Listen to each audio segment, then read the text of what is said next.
বাবা কি করতেন আপনার? আমার বাবা একজন সরকারি চাকরিজীবী ছিলেন, কাস্টমসে চাকরি করতেন।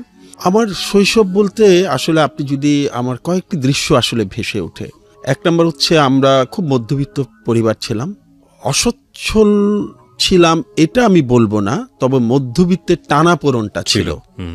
আমরা স্বাচ্ছন্দ্যের মধ্যে বড় হইনি কখনো, কিন্তু কয়েকটি জিনিস আমাকে খুব নাড়া দেয় এবং আমার খুব মনে পড়ে। সেটা হচ্ছে আমাদের বাসায় একটা চমৎকার নান্দনিক পরিবেশ ছিল। আচ্ছা। আমার মা প্রাতিষ্ঠানিক শিক্ষায় তেমন একটা শিক্ষিত নন, অনেক বয়স্ক মানুষ, কিন্তু আমার মার দৃশ্য যদি আপনি আমাকে কল্পনা করতে বলেন, আমি এখনো দেখি যে উনি রান্নাঘরে একদিকে ডাল ঘুটুনি দিয়ে ডাল ঘুটছেন আর তার আরেক হাতে হয়তো শরৎচন্দ্রের বই। বাহ। বাবা চাকরি করে বাবার দৃশ্যটা যদি আমি মনে করি, আমি দেখি যে বাবা খাটে শুয়ে আছেন, তার সামনে হয়তো বিচিত্রা অথবা এশিয়া উইক একটা পত্রিকা তখন বের হতো, এটা পড়ছেন। ওকে। আমাদের বাসায় আসলে তখন টেলিভিশন ছিল না, প্রশ্নই ওঠে না, এমনকি রেডিও ছিল না। সত্যি কথা বলতে এটা রেডিওটা আমাদের জন্য বিলাসিতা ছিল, যেহেতু আমরা সব ভাই বোন পড়াশোনা করতাম। কিন্তু আমাদের বাসায় জানেন ঘর ভর্তি বই ছিল, স্তূপে স্তূপে বইগুলো যে সাজিয়ে রাখার জন্য যে সেলফ, সে সেলফও কিন্তু সেভাবে ছিল না। টেবিলের উপর বই থাকতো, চেয়ারের উপর বই থাকতো, ছোট্ট তখন খুব কম দামি সেলফ পাওয়া যেত বইয়ের, সেই সেলফের পর সেলফ, অসংখ্য বই। আচ্ছা। আমরা ভাই বোনরা দুষ্টমি করে যখন মারামারিও করতাম, আমরা একজন আরেকজনের দিকে বই ছুঁড়ে মারতাম, হাতের কাছে ওটাই ছিল সবচেয়ে সহজলভ্য। এই পরিবেশে আসলে বড় হয়েছে আমি খুব সৌভাগ্যবান মনে করি যে আমাদের খাওয়া দাওয়ার আড়ম্বর ছিল না, পোশাকের আড়ম্বর ছিল না, আমাদের খুব বেশি আর্থিক সচ্ছলতা ছিল না, কিন্তু খুবই নান্দনিক এবং মূল্যবোধের একটি পরিবেশের মধ্যে আমরা বড় হয়েছি। এটা আমার খুব আপ্লুত করে। এইভাবেই আসলে বেড়ে ওঠা। তারপরে আপনি যদি আমাকে বলেন যে আপনার জীবনের হিরোকে, সবার জীবনে তো একজন আদর্শ মানুষ থাকে, তার মতো হতে চায়। আমার কাছে কিন্তু আমার বাবা। অবশ্যই আমি অনেককে শ্রদ্ধা করি, অনেককে অনুসরণ করি, অনেককে আমি ধারণ করার চেষ্টা করি, যেমন এপিজে কালাম আমার খুবই প্রিয়। কিন্তু আমাকে যদি আপনি বলেন যে আপনি কার মতো হতে চান, আমি আমার বাবার মতো হতে চাইব। কারণ এই মানুষটির মতো আমি বলবো শিক্ষিত, একাডেমিক অর্থে বলছি না, একাডেমিক অর্থে যদি আপনি বলেন ওনার মাস্টার ডিগ্রি করা ছিল না, অনেক পুরনো যুগের মানুষ, উনি অনেক বড় চাকরি করতেন না, উনি মাঝারি মানের সরকারি চাকরি করতেন, কিন্তু প্রকৃত একজন শিক্ষিত মানুষ। আমি ছোট্ট একটা উদাহরণ দেই। জি জি নিশ্চয়ই। আমি যেদিন প্রথম স্কুলে ভর্তি হলাম 1973-তে, আমার বাবা আমাকে নিয়ে পাড়ার ফ্রি প্রাইমারি স্কুলে ভর্তি করিয়ে দিলেন। ক্লাস 1-এ ভর্তি হলাম। সেদিন আর ক্লাস হলো না, সব ভর্তির সব ফর্মালিটিসগুলো শেষ করে তিনি আমাকে তার অফিসে নিয়ে গেলেন, তার পাশেই তার অফিস। ওকে। হাঁটতে হাঁটতে অফিসে গেলাম এবং সত্যি বলতে কি সেদিন আমি প্রথম টেলিফোন দেখি। আমার বাবার টেলিফোন, একটা টেলিফোন না শুনেছি, কিন্তু টেলিফোন আমার দেখা হয়। সেই সময় ওই যে ঘুরিয়ে ঘুরিয়ে টেলিফোন করতে হতো। আমি আমার বাবাকে বললাম যে বাবা, আব্বা আমি একটু বড় মামাকে একটা ফোন করি। আমার বড় মামা আমার খুব প্রিয় মানুষ ছিলেন। উনি দেখ কিছু বলছেন না। আমি আবার বললাম আব্বা, বড় মামাকে একটা ফোন করি। আপনি কিছুই বলছেন না, নাও বলছেন না, হাও বলছেন না। একটু পরে উনি সিঙ্গারা এলো, আমাকে বললেন সিঙ্গারাটা খাও। খেলাম, তারপরে বললেন চলো তোমাকে বাসায় দিয়ে আসি, বাসাও খুব কাছে। তা আমি বললাম আব্বা, বড় মামাকে ফোন করবো না? উনি কিছুই বললেন না, আমাকে বাসায় দিয়ে উনি অফিসে চলে গেলেন। আমার খুব অভিমান হলো যে আমি প্রথম আব্বার অফিসে গেলাম, জীবনে প্রথম টেলিফোন দেখেছি। আমি বড় মামাকে বলতে চেয়েছিলাম যে আমি স্কুলে ভর্তি হয়েছি, এবং বড় মামার দেওয়া একটা কোট পরে আমি স্কুলে গিয়েছিলাম, যদিও সেটা গরমকাল ছিল। মানে আমার মনে হচ্ছিল যে স্কুলে যাব, কোট পরে যেতে হবে। রাতে আমি আব্বাকে আমি খুব মন খারাপ করে বসে আছি। তা আমার আব্বা আমাকে খাওয়া শেষে ডাকলেন, ডেকে বললেন যে বাবা, তুমি ফোন করতে চেয়েছো, আমি জানি তুমি মন খারাপ করেছো, কিন্তু আমি তোমাকে ফোনটা কেন করতে দিইনি জানো? আমি বললাম কেন? বাবা, ফোনটা আমাকে সরকার দিয়েছে সরকারি কাজে ব্যবহার করার জন্য। অসাধারণ। এটা আসলে তোমার জন্যে বা পরিবারের কারো সাথে গল্প করার জন্য দেওয়া হয়নি। আমি আমার বাবার 1000 ভাগের 1 ভাগও হতে পারিনি। অসাধারণ, সারা অসাধারণ। জীবন তিনি কিন্তু এইভাবেই জীবন চালিয়েছেন। আরেকটি honest। ঘটনা বলি। জি। একবার বাবা রাতে মাঝে মাঝে অফিসে কাজ করতেন, বাসায় কাজ করতেন, অফিস থেকে নিয়ে আসতেন, কাজ করতেন, অফিস থেকে কাগজ নিয়ে আসতেন, লেখালেখিগুলো করে নোট টোটগুলো করে সকালে নিয়ে যেতেন। তো বাবা একবার কিছু কাগজ এনে রেখেছেন, আমার অঙ্ক করতে হবে, আমার কিছু খাতা দরকার। তখন আপনার মনে আছে কিনা জানি না, আমরা কিন্তু লুজ শিট কিনে খাতা বানাতাম, এই যে সেলাই করতাম। আমি আব্বার ওখান থেকে 10-15টা 20টা পৃষ্ঠা নিয়ে একটা খাতা বানিয়ে অঙ্ক করলাম বা অন্য কাজগুলো করলাম। পরদিন বাবা জিজ্ঞেস করলেন যে কালকে রাতে লিখতে গিয়ে দেখলাম এখানে সম্ভবত 20টা বা 15টা হবে, এতগুলো কাগজ নেই, পাতা নেই, এগুলি কে নিয়েছে? তো আমি বললাম যে বাবা আমি নিয়েছি। তো বাবা কিছু বললেন না। কেন নিয়েছো? আমি বললাম আমি অঙ্ক করার জন্য নিয়েছি। ঠিক আছে, সমস্যা নেই। উনি বেরিয়ে গেলেন। বাসা থেকে খুব কাছেই কিছু দোকান ছিল, উনি কিন্তু গুনে গুনে 20টা কাগজ কিনে আনলেন।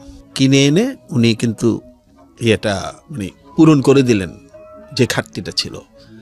পরে আমাকে উনি বললেন যে বাবা সরকারি কাগজ কিন্তু তুমি ব্যক্তিগত কাজে ব্যবহার করতে পারো না, এটা কখনোই এখানে হাত দেবে না, তোমার যদি লাগে আমাকে বলবে, আমি কিনে দেব। বাহ, আমি আসলে সেই বাবার আলোতেই কিন্তু মানুষ হয়েছি। অসাধারণ। মোটেও করতাম না, প্রচণ্ড দুর্দান্ত দুষ্ট ছিলাম, কারো কথা শুনতাম না এবং স্কুলে যেতাম না। আমাকে টেনেও স্কুলে নেওয়া যেত না। এটা নিয়ে আমার আব্বা আম্মা বোনরা সবাই খুব আপসেট ছিলেন যে স্কুলে যাই না, পড়ি না। সবার তো একটা টেনশন থাকে, বাইরে গিয়ে সারাদিন খেলাধুলা করি, মারামারি করি বা দুষ্টামি করি। জি।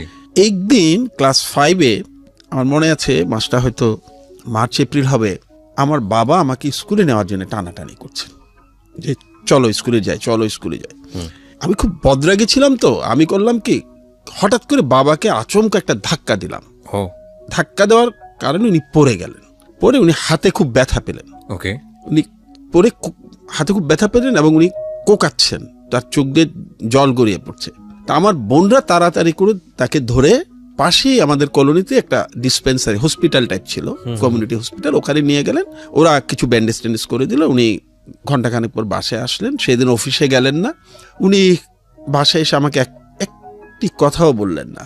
উনি বিছানায় শুয়ে আছেন, তার হাত ব্যথা করছে, শুধু আমার দিকে মাঝে মাঝে তাকাচ্ছেন। সেখানে মানে রাজ্যের অভিমান, কোনো রাগ না, ক্ষোভ না, কিন্তু অভিমান। সেই মুহূর্তে কিন্তু আমার জীবনটা পাল্টে যায়। আমি আস্তে আস্তে তার পাশে গিয়ে বসলাম।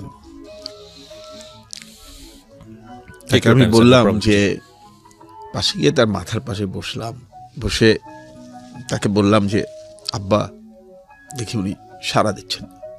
আমি আবার ডাকলাম যে আব্বা। তখন উনি আমার দিকে তাকালেন।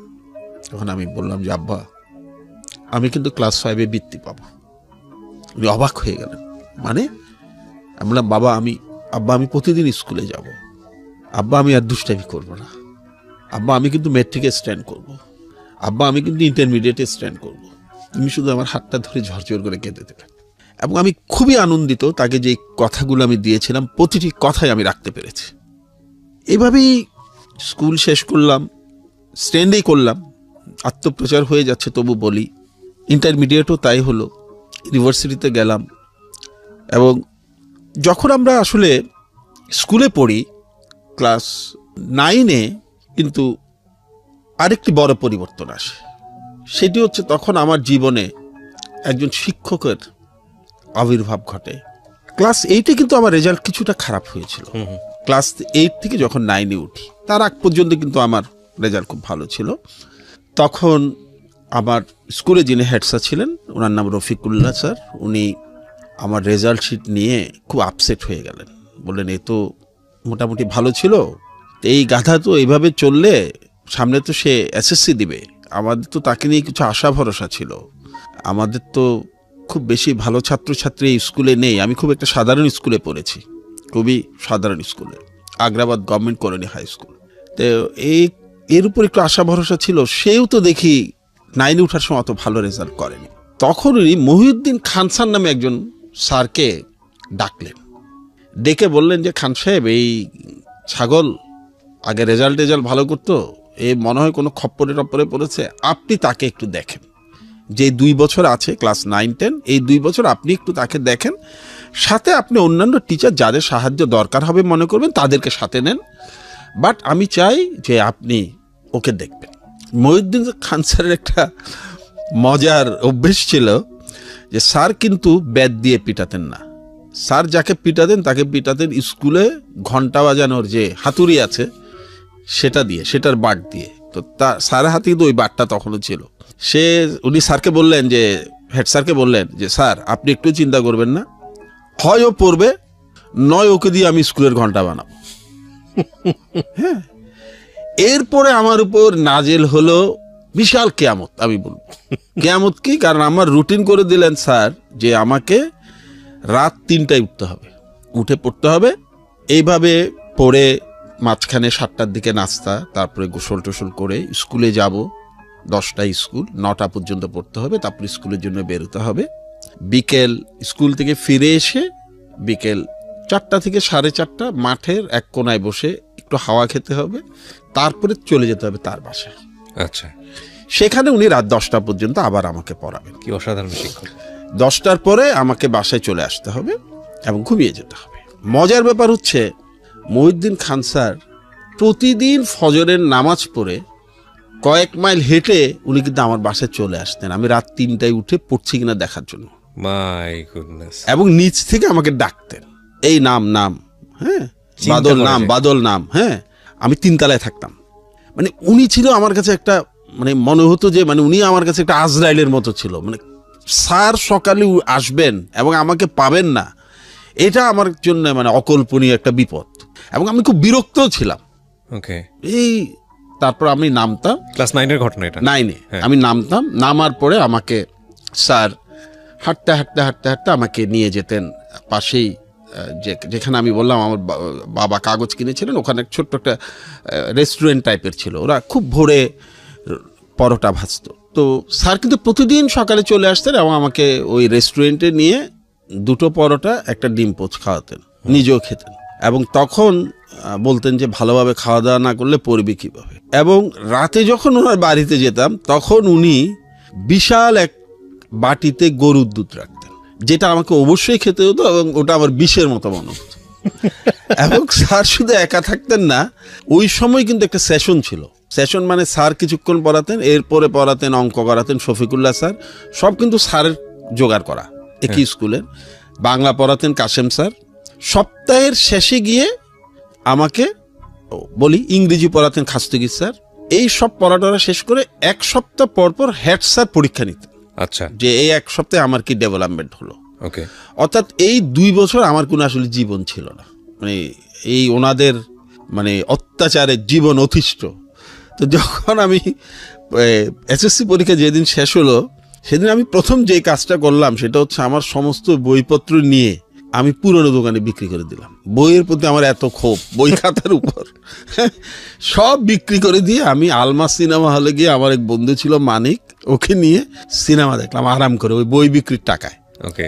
তারপরে কয়েকটা মাসুদ রানা কিনলাম, আলমা সিনেমা হলের নিচে একটা দোকানে বিক্রি করা হতো। মাসুদ রানা বই কিনে বাসায় ফিরে আসলাম। তারপর পরীক্ষার কথা ভুলেই গেলাম। আচ্ছা, যে এই পরীক্ষা দিছে এটা ভুলেই গেছে। এখন আমি স্বাধীন 3 মাস। তখন তো আমাদের সময় তো পরীক্ষার পর পরে কোচিং শুরু করতে হতো না, আমি 83-র কথা বলছি। তারপরে পরীক্ষা কথা ভুলে গেছি, পরীক্ষার রেজাল্ট গোল্লায় যাক, কিছুই আমার মাথায় নেই। আমি সারাদিন ক্রিকেট খেলি, তাও কিন্তু ক্রিকেট ব্যাট নেই, ওই তক্তা কেটে বানানো ব্যাট, ওটা দিয়ে ক্রিকেট খেলি। সারাদিন ঘুরি, কখনো বাটারি হিল যাই, কখনো পতেঙ্গা চলে যাই, আমরা বন্ধুরা মিলে। আমার মানে পরীক্ষার রেজাল্টের দিকে আমার কোনো মনোযোগ নাই। একদিন এরকম বিকেলে ক্রিকেট খেলছি, আমাকে বল করছে আর আমি সব বল খুব ভালোভাবে ফিরিয়ে দিচ্ছি। এমন সময় হঠাৎ দেখি পেছন থেকে মহিউদ্দিন খান স্যার মানে খুব ভাঁচকাই গলায় চিৎকার করে উঠলেন, এই ফাজিলের ফাজিল, আজকে তোর রেজাল্ট দিয়েছে আর তুই এখানে জাভেদ মিয়া দাদগিরি ফলাস, স্কুলে সবাই তোর জন্য অপেক্ষা করছে। বলে ছোটখাটো মানুষটা আমাকে কোলে তুলে নিয়ে দৌড়াতে লাগলেন। স্কুল কিন্তু মনে করেন যে আমার যে মাঠ থেকে খেলছি সেখান থেকে আপনি যদি হেঁটে যান আপনার 8-9 মিনিট লাগবে বা 10 মিনিট লাগবে। স্যার আমাকে নিয়ে ছোটখাটো মানুষটি বিদ্যুৎ গতিতে কোলে, এভাবে আক্ষরিক অর্থে কোলে তুলে নিয়ে দৌড়াচ্ছেন। আর উনি, আমার মনে আছে উনি কাঁদছেন, ওনার চোখের পানিগুলো টপ টপ করে আমার গায়ে পড়ছে। এই গায়ে পড়া মানে আমি বুঝতে পারছি না আসলে কি হয়েছে। স্কুলে যাওয়ার পরে বুঝলাম যে সব স্যাররা এবং সব অন্যান্য ছাত্রছাত্রীরা দাঁড়িয়ে আছে, সবাই যখন আমাকে নিয়ে স্যার ঢুকলেন, যে মানে খুব আনন্দের যে একটা চিৎকার, সেই চিৎকার দিয়ে বুঝলাম যে কিছু একটা ঘটিয়ে ফেলেছে। এই স্যার কিন্তু, মহিউদ্দিন স্যার কিন্তু আমৃত্যু আমার সাথে ছিলেন। আমি স্কুল শেষ করে কলেজে যাওয়ার পরে উনি আমাকে ছাড়েন নাই, ইউনিভার্সিটিতে যাওয়ার পরেও ছাড়েন নাই। এরপরে তো আমরা স্কুলে গিয়ে কি হলো স্যার, ওখানে যাওয়ার পরে অভিজ্ঞতা? আমরা যখন স্কুলে গেলাম, স্যার আমাকে মাঠে ফেললেন, ছুড়ে দিলেন। সেই মাসটা ছিল জুন মাস, 21শে জুন সম্ভবত আমাদের রেজাল্ট দিয়েছিল, এবং সেদিন খুব বৃষ্টি হয়েছিল। বৃষ্টির কারণে স্কুলের মাঠে প্রচুর পানি জমে আছে। তারপরে আমাকে নিয়ে গিয়ে স্কুলের মাঠে স্যার যখন নামিয়ে দিলেন, আরেক ছাত্র এসে জড়িয়ে ধরে আমাকে পানিতে ফেলে দিল ধাক্কা দিয়ে, খুশিতে। সেও আমার বন্ধুরা সবাই আমার সাথে পরীক্ষা দিয়েছে। এরপরে অন্যরাও পানিতে ঝাঁপ দিল, তখনও আমি জানি না কি হয়েছে। পানিতে ঝাঁপ দিল, এই দেখা গেল যে এরকম বেশ আমাদের স্কুলে অনেক ছাত্রছাত্রী একসাথে পরীক্ষা দেয়, কিন্তু মানে খুব সিলেক্টেড স্টুডেন্ট না, কয়েকশো ছেলে মেয়ে পরীক্ষা দেয়। দেখলাম যে সমস্ত ছেলে মেয়েরা সে সন্ধ্যায় পানির মধ্যে গড়াগড়ি দিচ্ছে, বিশেষ করে ছেলেরা। একটু পর দেখলাম যে একজন স্যার, ওনার নাম গিয়াসউদ্দিন স্যার, উনি মহিউদ্দিন খান স্যারকে ধাক্কা দিয়ে পানিতে ফেলে দিলেন। ওনার দেখা দেখি গিয়াস স্যারকে একজন ফেলে দিলেন। এইভাবে দেখা কিছুক্ষণ পর দেখা গেল যে সবাই খুশিতে পানিতে গড়াগড়ি দিচ্ছে। পরে আমি বললাম, এ আসলে কি হয়েছে, কিসের জন্য এত কিছু? তখন আমাকে বলা হলো যে আমি বোর্ডে 5ম হয়েছি, তাও মানবিক বিভাগ থেকে। এবং এটা আমার স্কুলের জন্য একটা বড় ব্যাপার ছিল, কারণ আমি কিন্তু একটা সহজ সরল সাধারণ স্কুলে পড়েছি। এই স্কুল থেকে একটা পর্যায়ে আমি চট্টগ্রামের খুব নামকরা স্কুলে চলে যেতে চেয়েছিলাম, চিটং কলেজিয়েট স্কুলে। কিন্তু হেড স্যার আমার আব্বাকে বলেছিলেন যে দেখেন, আমার স্কুলটা হচ্ছে খুব সাধারণ ছাত্রছাত্রীদের জন্য, আপনি যে স্কুলে ওকে নিতে যাচ্ছেন ওদের ওখানে কিন্তু সবাই ভালো ছাত্রছাত্রী, অনেক ভালো রেজাল্ট ওরা করবে, কিন্তু ও যদি চলে যায় তাহলে আমার কিন্তু যে মানে আশাটা ছিল যাকে নিয়ে, সেও চলে যাবে। এখানের থেকেও তো ভালো রেজাল্ট করতে হবে, অন্যদের জন্য উদাহরণ তৈরি করতে হবে। আপনি আপনার ছেলেকে এখানে রেখে দেন। তা আমাকে রেখে দেওয়া হয়েছিল, এবং সেই স্কুল থেকে যেহেতু মানে বোর্ডে একটা জায়গা করে নিয়েছিলাম, ওটা ওই স্কুলের জন্য খুব গুরুত্বপূর্ণ ছিল। ওটাই প্রথম ছিল না, আমার আগেও ছিল, কিন্তু ওটা খুব, তবে আমার আগে গ্যাপ ছিল, একটা বড় গ্যাপের পরে আবার, যার কারণে তখন আসলে এটা একটা বড় খবর ছিল। এবং তবে আমি বলে রাখি, এই অতি সাধারণ স্কুল থেকে কিন্তু অনেক বড় বড় ব্যক্তিত্ব পরে বেরিয়েছেন, অনেক বড় যারা বাংলাদেশ সরকারের অত্যন্ত গুরুত্বপূর্ণ দায়িত্ব পালন করেছেন, খুব নামকরা অধ্যাপক হয়েছেন, বিদেশি বিভিন্ন বিশ্ববিদ্যালয়ে খুবই নামকরা অধ্যাপক হয়েছেন, এরকমও আছেন। কিন্তু অন্য স্কুলের মতো প্রতি বছর ভালো প্রোডাক্ট বের করা, সেটা একটু কঠিন ছিল আমার স্কুলের জন্য। আচ্ছা আচ্ছা, আমার পরেও করেছে স্ট্যান্ড, আমার চেয়ে ভালো রেজাল্ট করেছে এমনও আছে, কিন্তু ওই বছরের জন্য একটা ইউনিক ছিল। সো রেজাল্টটা জানলেন স্যার, তারপরে যাই। এরপরে তো আমরা চিটং কলেজ গেলাম। তবে যখন আমরা স্কুলে পড়ি তখন কিন্তু আমরা কচিকাচার আসর, দাদাভাই যেটা পরিচালনা করতেন, ওটার সাথে জড়িত হই, এবং কচিকাচার আসরের সাথে যুক্ত হওয়ার কারণে কিন্তু আমরা টুকটাক লেখালেখি শুরু করি, ছড়া কবিতা, স্কুল জীবন থেকেই। এবং সেগুলো আমরা তখন ইত্তেফাকে রকুনুজ্জামান খান দাদাভাই একটা কচিকাচার আসর নামে একটা বিশেষ পাতা করতেন, সেখানে আমরা লেখা পাঠাতাম, সেগুলো ছাপা হতো, মাঝে মাঝে ছাপা হতো। ছাপা হলে আমাদের খুব খুশি। এইভাবে কিন্তু আমরা লেখালেখির জগতে আস্তে আস্তে আসা শুরু করি। ওই সময় বাবার প্রতিক্রিয়া কি ছিল আপনার জীবনের প্রথম অ্যাচিভমেন্ট, বড় অ্যাচিভমেন্ট? আমার যখন প্রথম অ্যাচিভমেন্ট হয়, আমি বলি, আমার বাবা, তার সামর্থ্য খুব কম ছিল। আমি যখন পানিতে গড়াগড়ি খাচ্ছি, তখন এক পর্যায়ে আমার চিৎকার করে উঠলো আমার স্যাররা যে তোর আব্বা এসছে। হ্যাঁ, তখন আমি পানি থেকে উঠে গেলাম। আমার মনে আছে তিনি আমাকে নিয়ে, তার অনেক আশা ছিল, কিন্তু তার কেন জানি ধারণা ছিল যে হয়তো আমি ভালো করব। তার সেই আশা পূরণ হওয়ার কারণে, কিংবা আমি জানি না কেন, তিনি খুব স্তব্ধবাক হয়ে শুধু আমার মাথায় হাত বুলাচ্ছেন, আদর করছেন, করতে করতে আমাকে জড়িয়ে ধরলেন। এরপরে বাড়ি গিয়ে উনি যেটি করলেন সেটি হচ্ছে আমাকে আমার ভাই, অন্য ভাই বোন সবাইকে ডেকে বললেন যে ভেরি ইম্পর্টেন্ট একটা কথা বলছিলেন, যে আমার হাত ভেঙে দেওয়ার যে অপরাধটা তুমি করেছিলে, সেটি তোমাকে আমি আজকে মাফ করে দিলাম। এবং ওনার সীমিত সামর্থ্যের কথা আসছে এই কারণে, উনি কিন্তু এই সীমিত সামর্থ্যের মধ্যেও আমাদের বাসায় 3 দিন, একদিন আমার বন্ধুদেরকে দাওয়াত দিয়েছিলেন, একদিন আমার সব সাদদেরকে দাওয়াত দিয়েছিলেন, একদিন আমার সমস্ত মুরব্বী যারা আছেন পাড়ার, আমার মামা চাচা এদেরকে দাওয়াত দিয়েছিলেন। আপাত দৃষ্টিতে এটা মনে হতে পারে যে এটা এমন কি ব্যাপার, কিন্তু আমি জানি যে এটা আমার বাবার জন্য অনেক বড় ব্যাপার ছিল। আমার বাবার কিন্তু কোনো ওয়ালেট ছিল না সারা জীবন। উনি সবসময় রুমালের মধ্যে টাকা রাখতেন। তার সীমিত আয়ে এতগুলো প্রোগ্রাম করা, ইট ইজ অ্যামেজিং। আর আমার মা, আমার মনে আছে যে আমি যখন বাবার সাথে বাসায় যাই, আমার মা জড়িয়ে ধরে শুধু কাঁদছিলেন এবং উনি আমাকে একটি চমৎকার উপহার দিয়েছিলেন।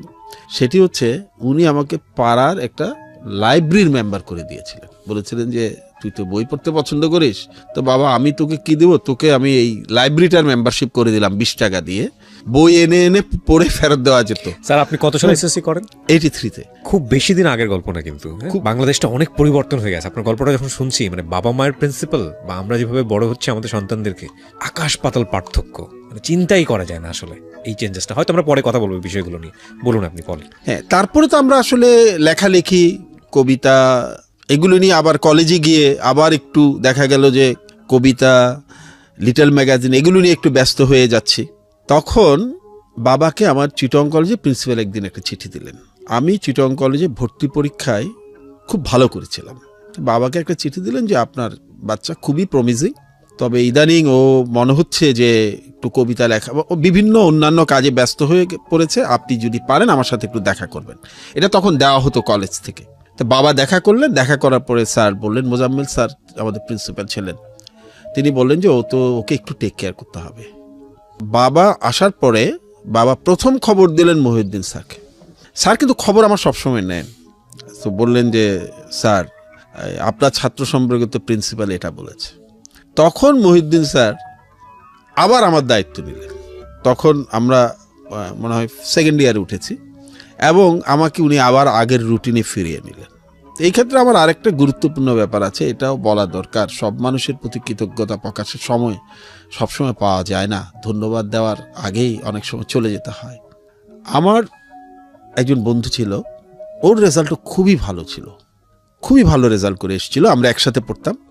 আপনার একটা ধারণা আছে নিশ্চয়ই, এখন আছে কিনা জানি না, ছাত্রছাত্রীদের মধ্যে থাকতে পারে যে ভালো ছাত্রছাত্রীদের মধ্যে কিন্তু এক ধরনের ঈর্ষার সম্পর্ক থাকে।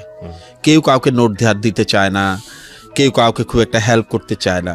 তা আমার একজন বন্ধু ছিল খুবই মেধাবী এবং আমরা জানতাম যে ও বোর্ডে 1st বা 2nd হবে। তা একদিন আমি বসে বসে এই কবিতার আড্ডা মারছি, তাও কলেজ থেকে কিছুটা দূরে, দেখছি আমার সে বন্ধু এসে হাজির। এসে বলল যে এই যে রবীন্দ্রনাথ ঠাকুর সাহেব এদিকে আসেন। আমি তো খুব বিব্রত হওয়ার 2টো কারণ আছে।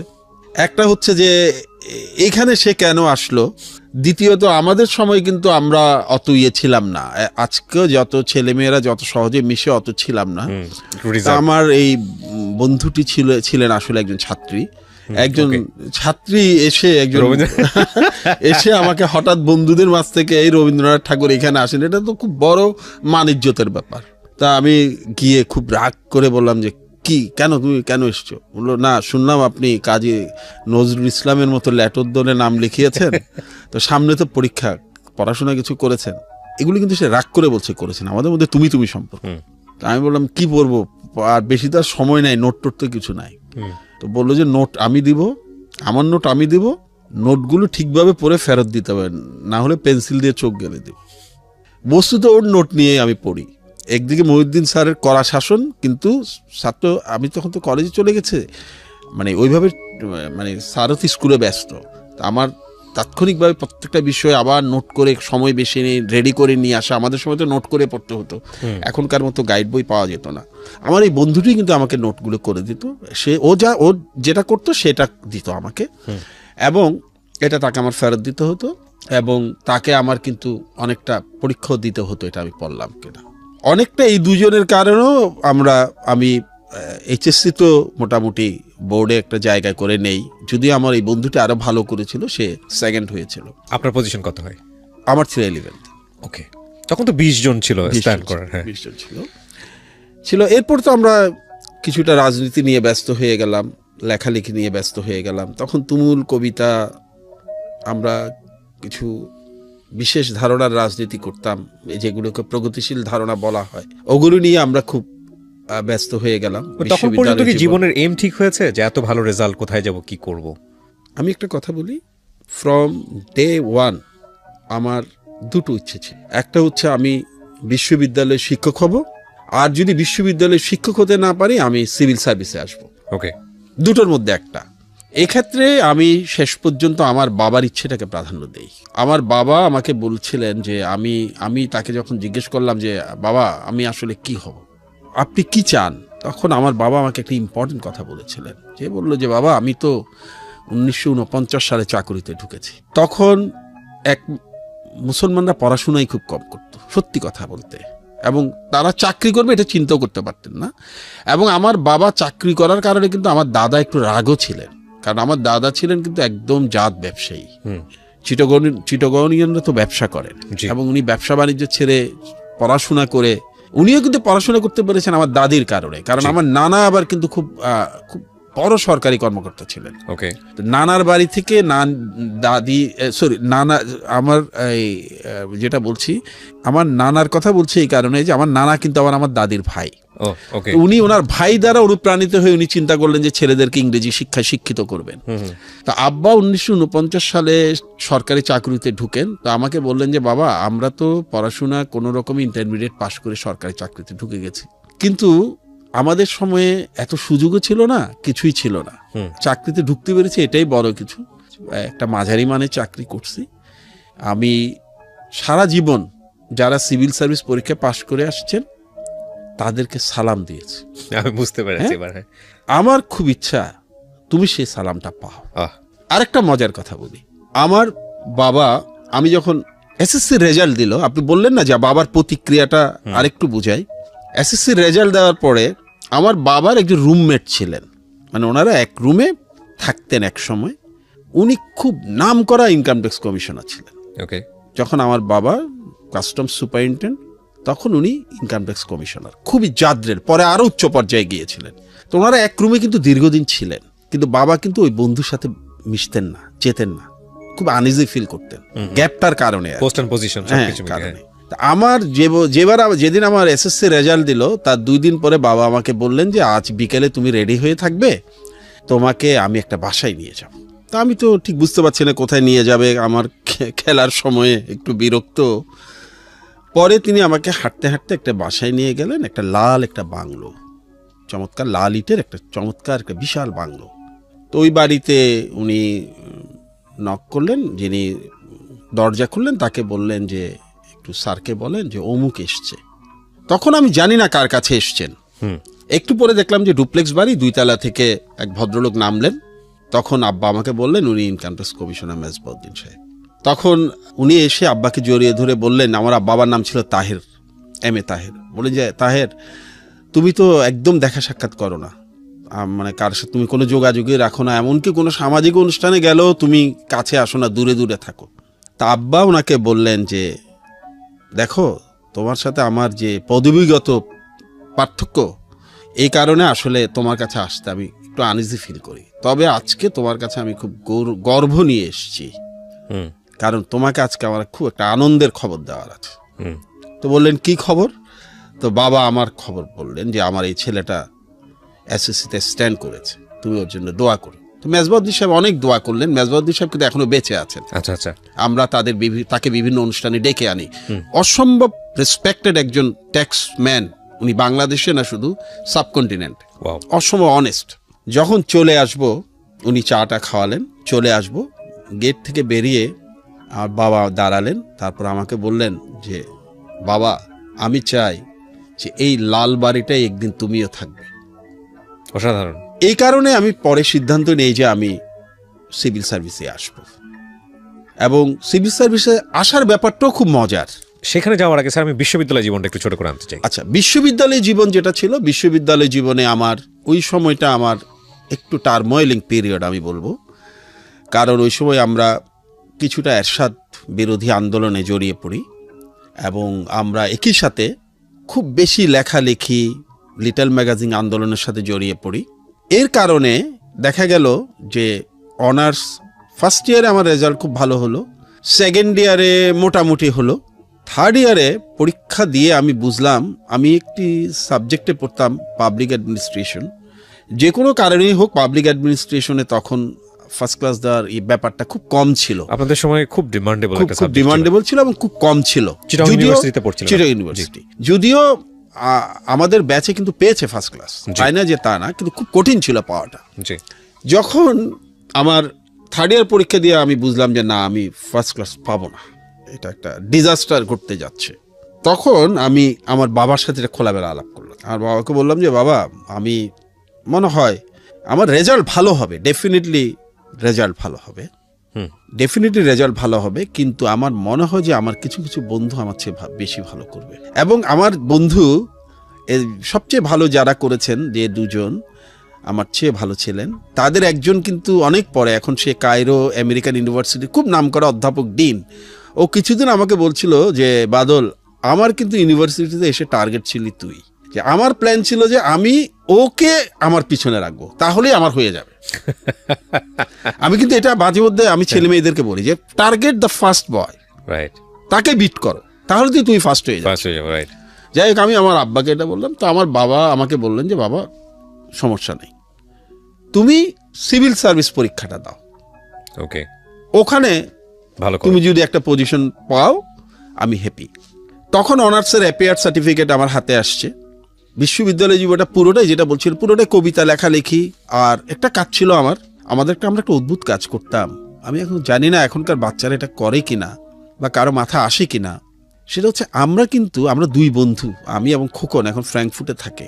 আমরা কিন্তু ইউনিভার্সিটি লাইফটা লেখালেখি, পড়াশোনা, এটা তো করতামই, সাথে আমরা একটা কাজ করতাম, সেটা হচ্ছে আমরা রাতে মেডিকেল কলেজে চলে যেতাম। আচ্ছা, মেডিকেল কলেজে আমরা কিন্তু তখনও কিন্তু প্রচুর অজ্ঞাত রোগী থাকতো, আনঅ্যাটেন্ডেড পেশেন্ট। আমরা খেয়াল করতাম যে কোন রোগীর আত্মীয় স্বজন নাই, তাদের সাথে আমরা রাত কাটাতাম। হ্যাঁ, তাদের সাথে রাত কাটাতাম। আমার কেন জানি মনে হতো যে এটা এক ধরনের নেশাই পরিণত হয়েছিল, জানেন। পরে এক পর্যায়ে কিন্তু মেডিকেল কলেজে আমাদেরকে অনেকেই চিনতো, যে এরকম পেশেন্ট পেলে আমাদেরকে খবরও দিত, যে এটা কি আপনি মানে একদম পুরো নিজে থেকে আমার আর খোকনের রাজনীতির মতাদর্শ নিজের মধ্যে এসছে এরকম কোনো ব্যাপার না, কোনো ব্যাপার, একদম নিজে থেকে। হঠাৎ আমি আর খোকন চিন্তা করলাম যে এই মেডিকেলে তো অনেক রুগী, এর মধ্যে খোকন একবার হসপিটালে গিয়েছিল একটা কারণে, ওকে অ্যাটেন্ড করতে গিয়ে আমরা দেখলাম যে এরকম অনেক পেশেন্ট ছিল, পেশেন্ট থাকে। তখন আমরা দুজন গিয়ে হসপিটালে গিয়ে সময় দিতাম। এই কাজগুলো করে ইউনিভার্সিটি জীবনটা কেটেছে। পড়াশোনাটা কম করেছি, কিন্তু বাইরের পড়াশোনা প্রচুর করেছি, আর টিউশনি করেছি। আমার বাবা কিন্তু 86-এ রিটায়ারমেন্টে চলে যান। আমি কিন্তু ইউনিভার্সিটি থেকে বের হয়েছি 93-তে সেশন জ্যামের কারণে, যদিও চাকুরিতে আগে ঢুকে গেছি। আমি কিন্তু পুরো সময়টা কিন্তু এরপরে টিউশনি করে পড়েছি, কারণ বাবার পেনশনের টাকায় সামান্য সঞ্চয়পত্র, সেটার টাকায় আসলে উনি পুরোপুরি খরচ আমাদের দেওয়ার সামর্থ্য ছিল না। I am very much proud of it, যে আমার বাবা, আপনি একটু আগেই বললেন, এমন একটি দপ্তরে কাজ করতেন যেখানে চাইলে অনেক কিছুই করা যেত। তিনি সেটি না করে অল্প সঞ্চয়পত্র, রিটায়ারমেন্টের পরে উনি 7 লাখ টাকার পেনশন বেনিফিট পাওয়ার পরে উনি জীবনে প্রথম লাখ টাকা একসাথে দেখেন, এবং উনি কাঁদছিলেন ওই টাকাটা বাসায় আনার পরে, যে এত টাকা উনি কি করবেন। What a story! হ্যাঁ, কি করবেন এই টাকা, মানে 7 লাখ টাকা, এটা কি করবেন উনি। যাই হোক, ওই সঞ্চয়পত্রের টাকায় হতো না, আমি টিউশনি করতাম। টিউশনি করে বই কিনতাম, নিজের কাপড় চোপড় কিনতাম, এবং ছোট ভাইদেরকেও মাঝে মধ্যে দিতাম। এবং আমি কিন্তু চট্টগ্রাম শহরের খুব কাঙ্ক্ষিত হাউস টিউটর ছিলাম। সব গার্ডিয়ানরা মনে করতেন যে ওকে যদি টিচার হিসেবে রাখা যায় রেজাল্ট ভালো করবে। আপনার রেজাল্ট এখানে অনেক বড় একটা ফ্যাক্ট হয়েছে। আর হতো কি, আমার ছাত্রছাত্রীদের সাথে আমার একটা অত্যন্ত ভালো রিলেশন ডেভেলপ করতো, এবং শিক্ষক হিসেবে আসলেই মনে হয় ভালো ছিলাম, কারণ আমি যাদেরকে পড়িয়েছি তারা ঈর্ষণীয়ভাবে সফল। ঈর্ষণীয়, কেউ ডাক্তার, ইঞ্জিনিয়ার, খুব বড় কর্পোরেট বস।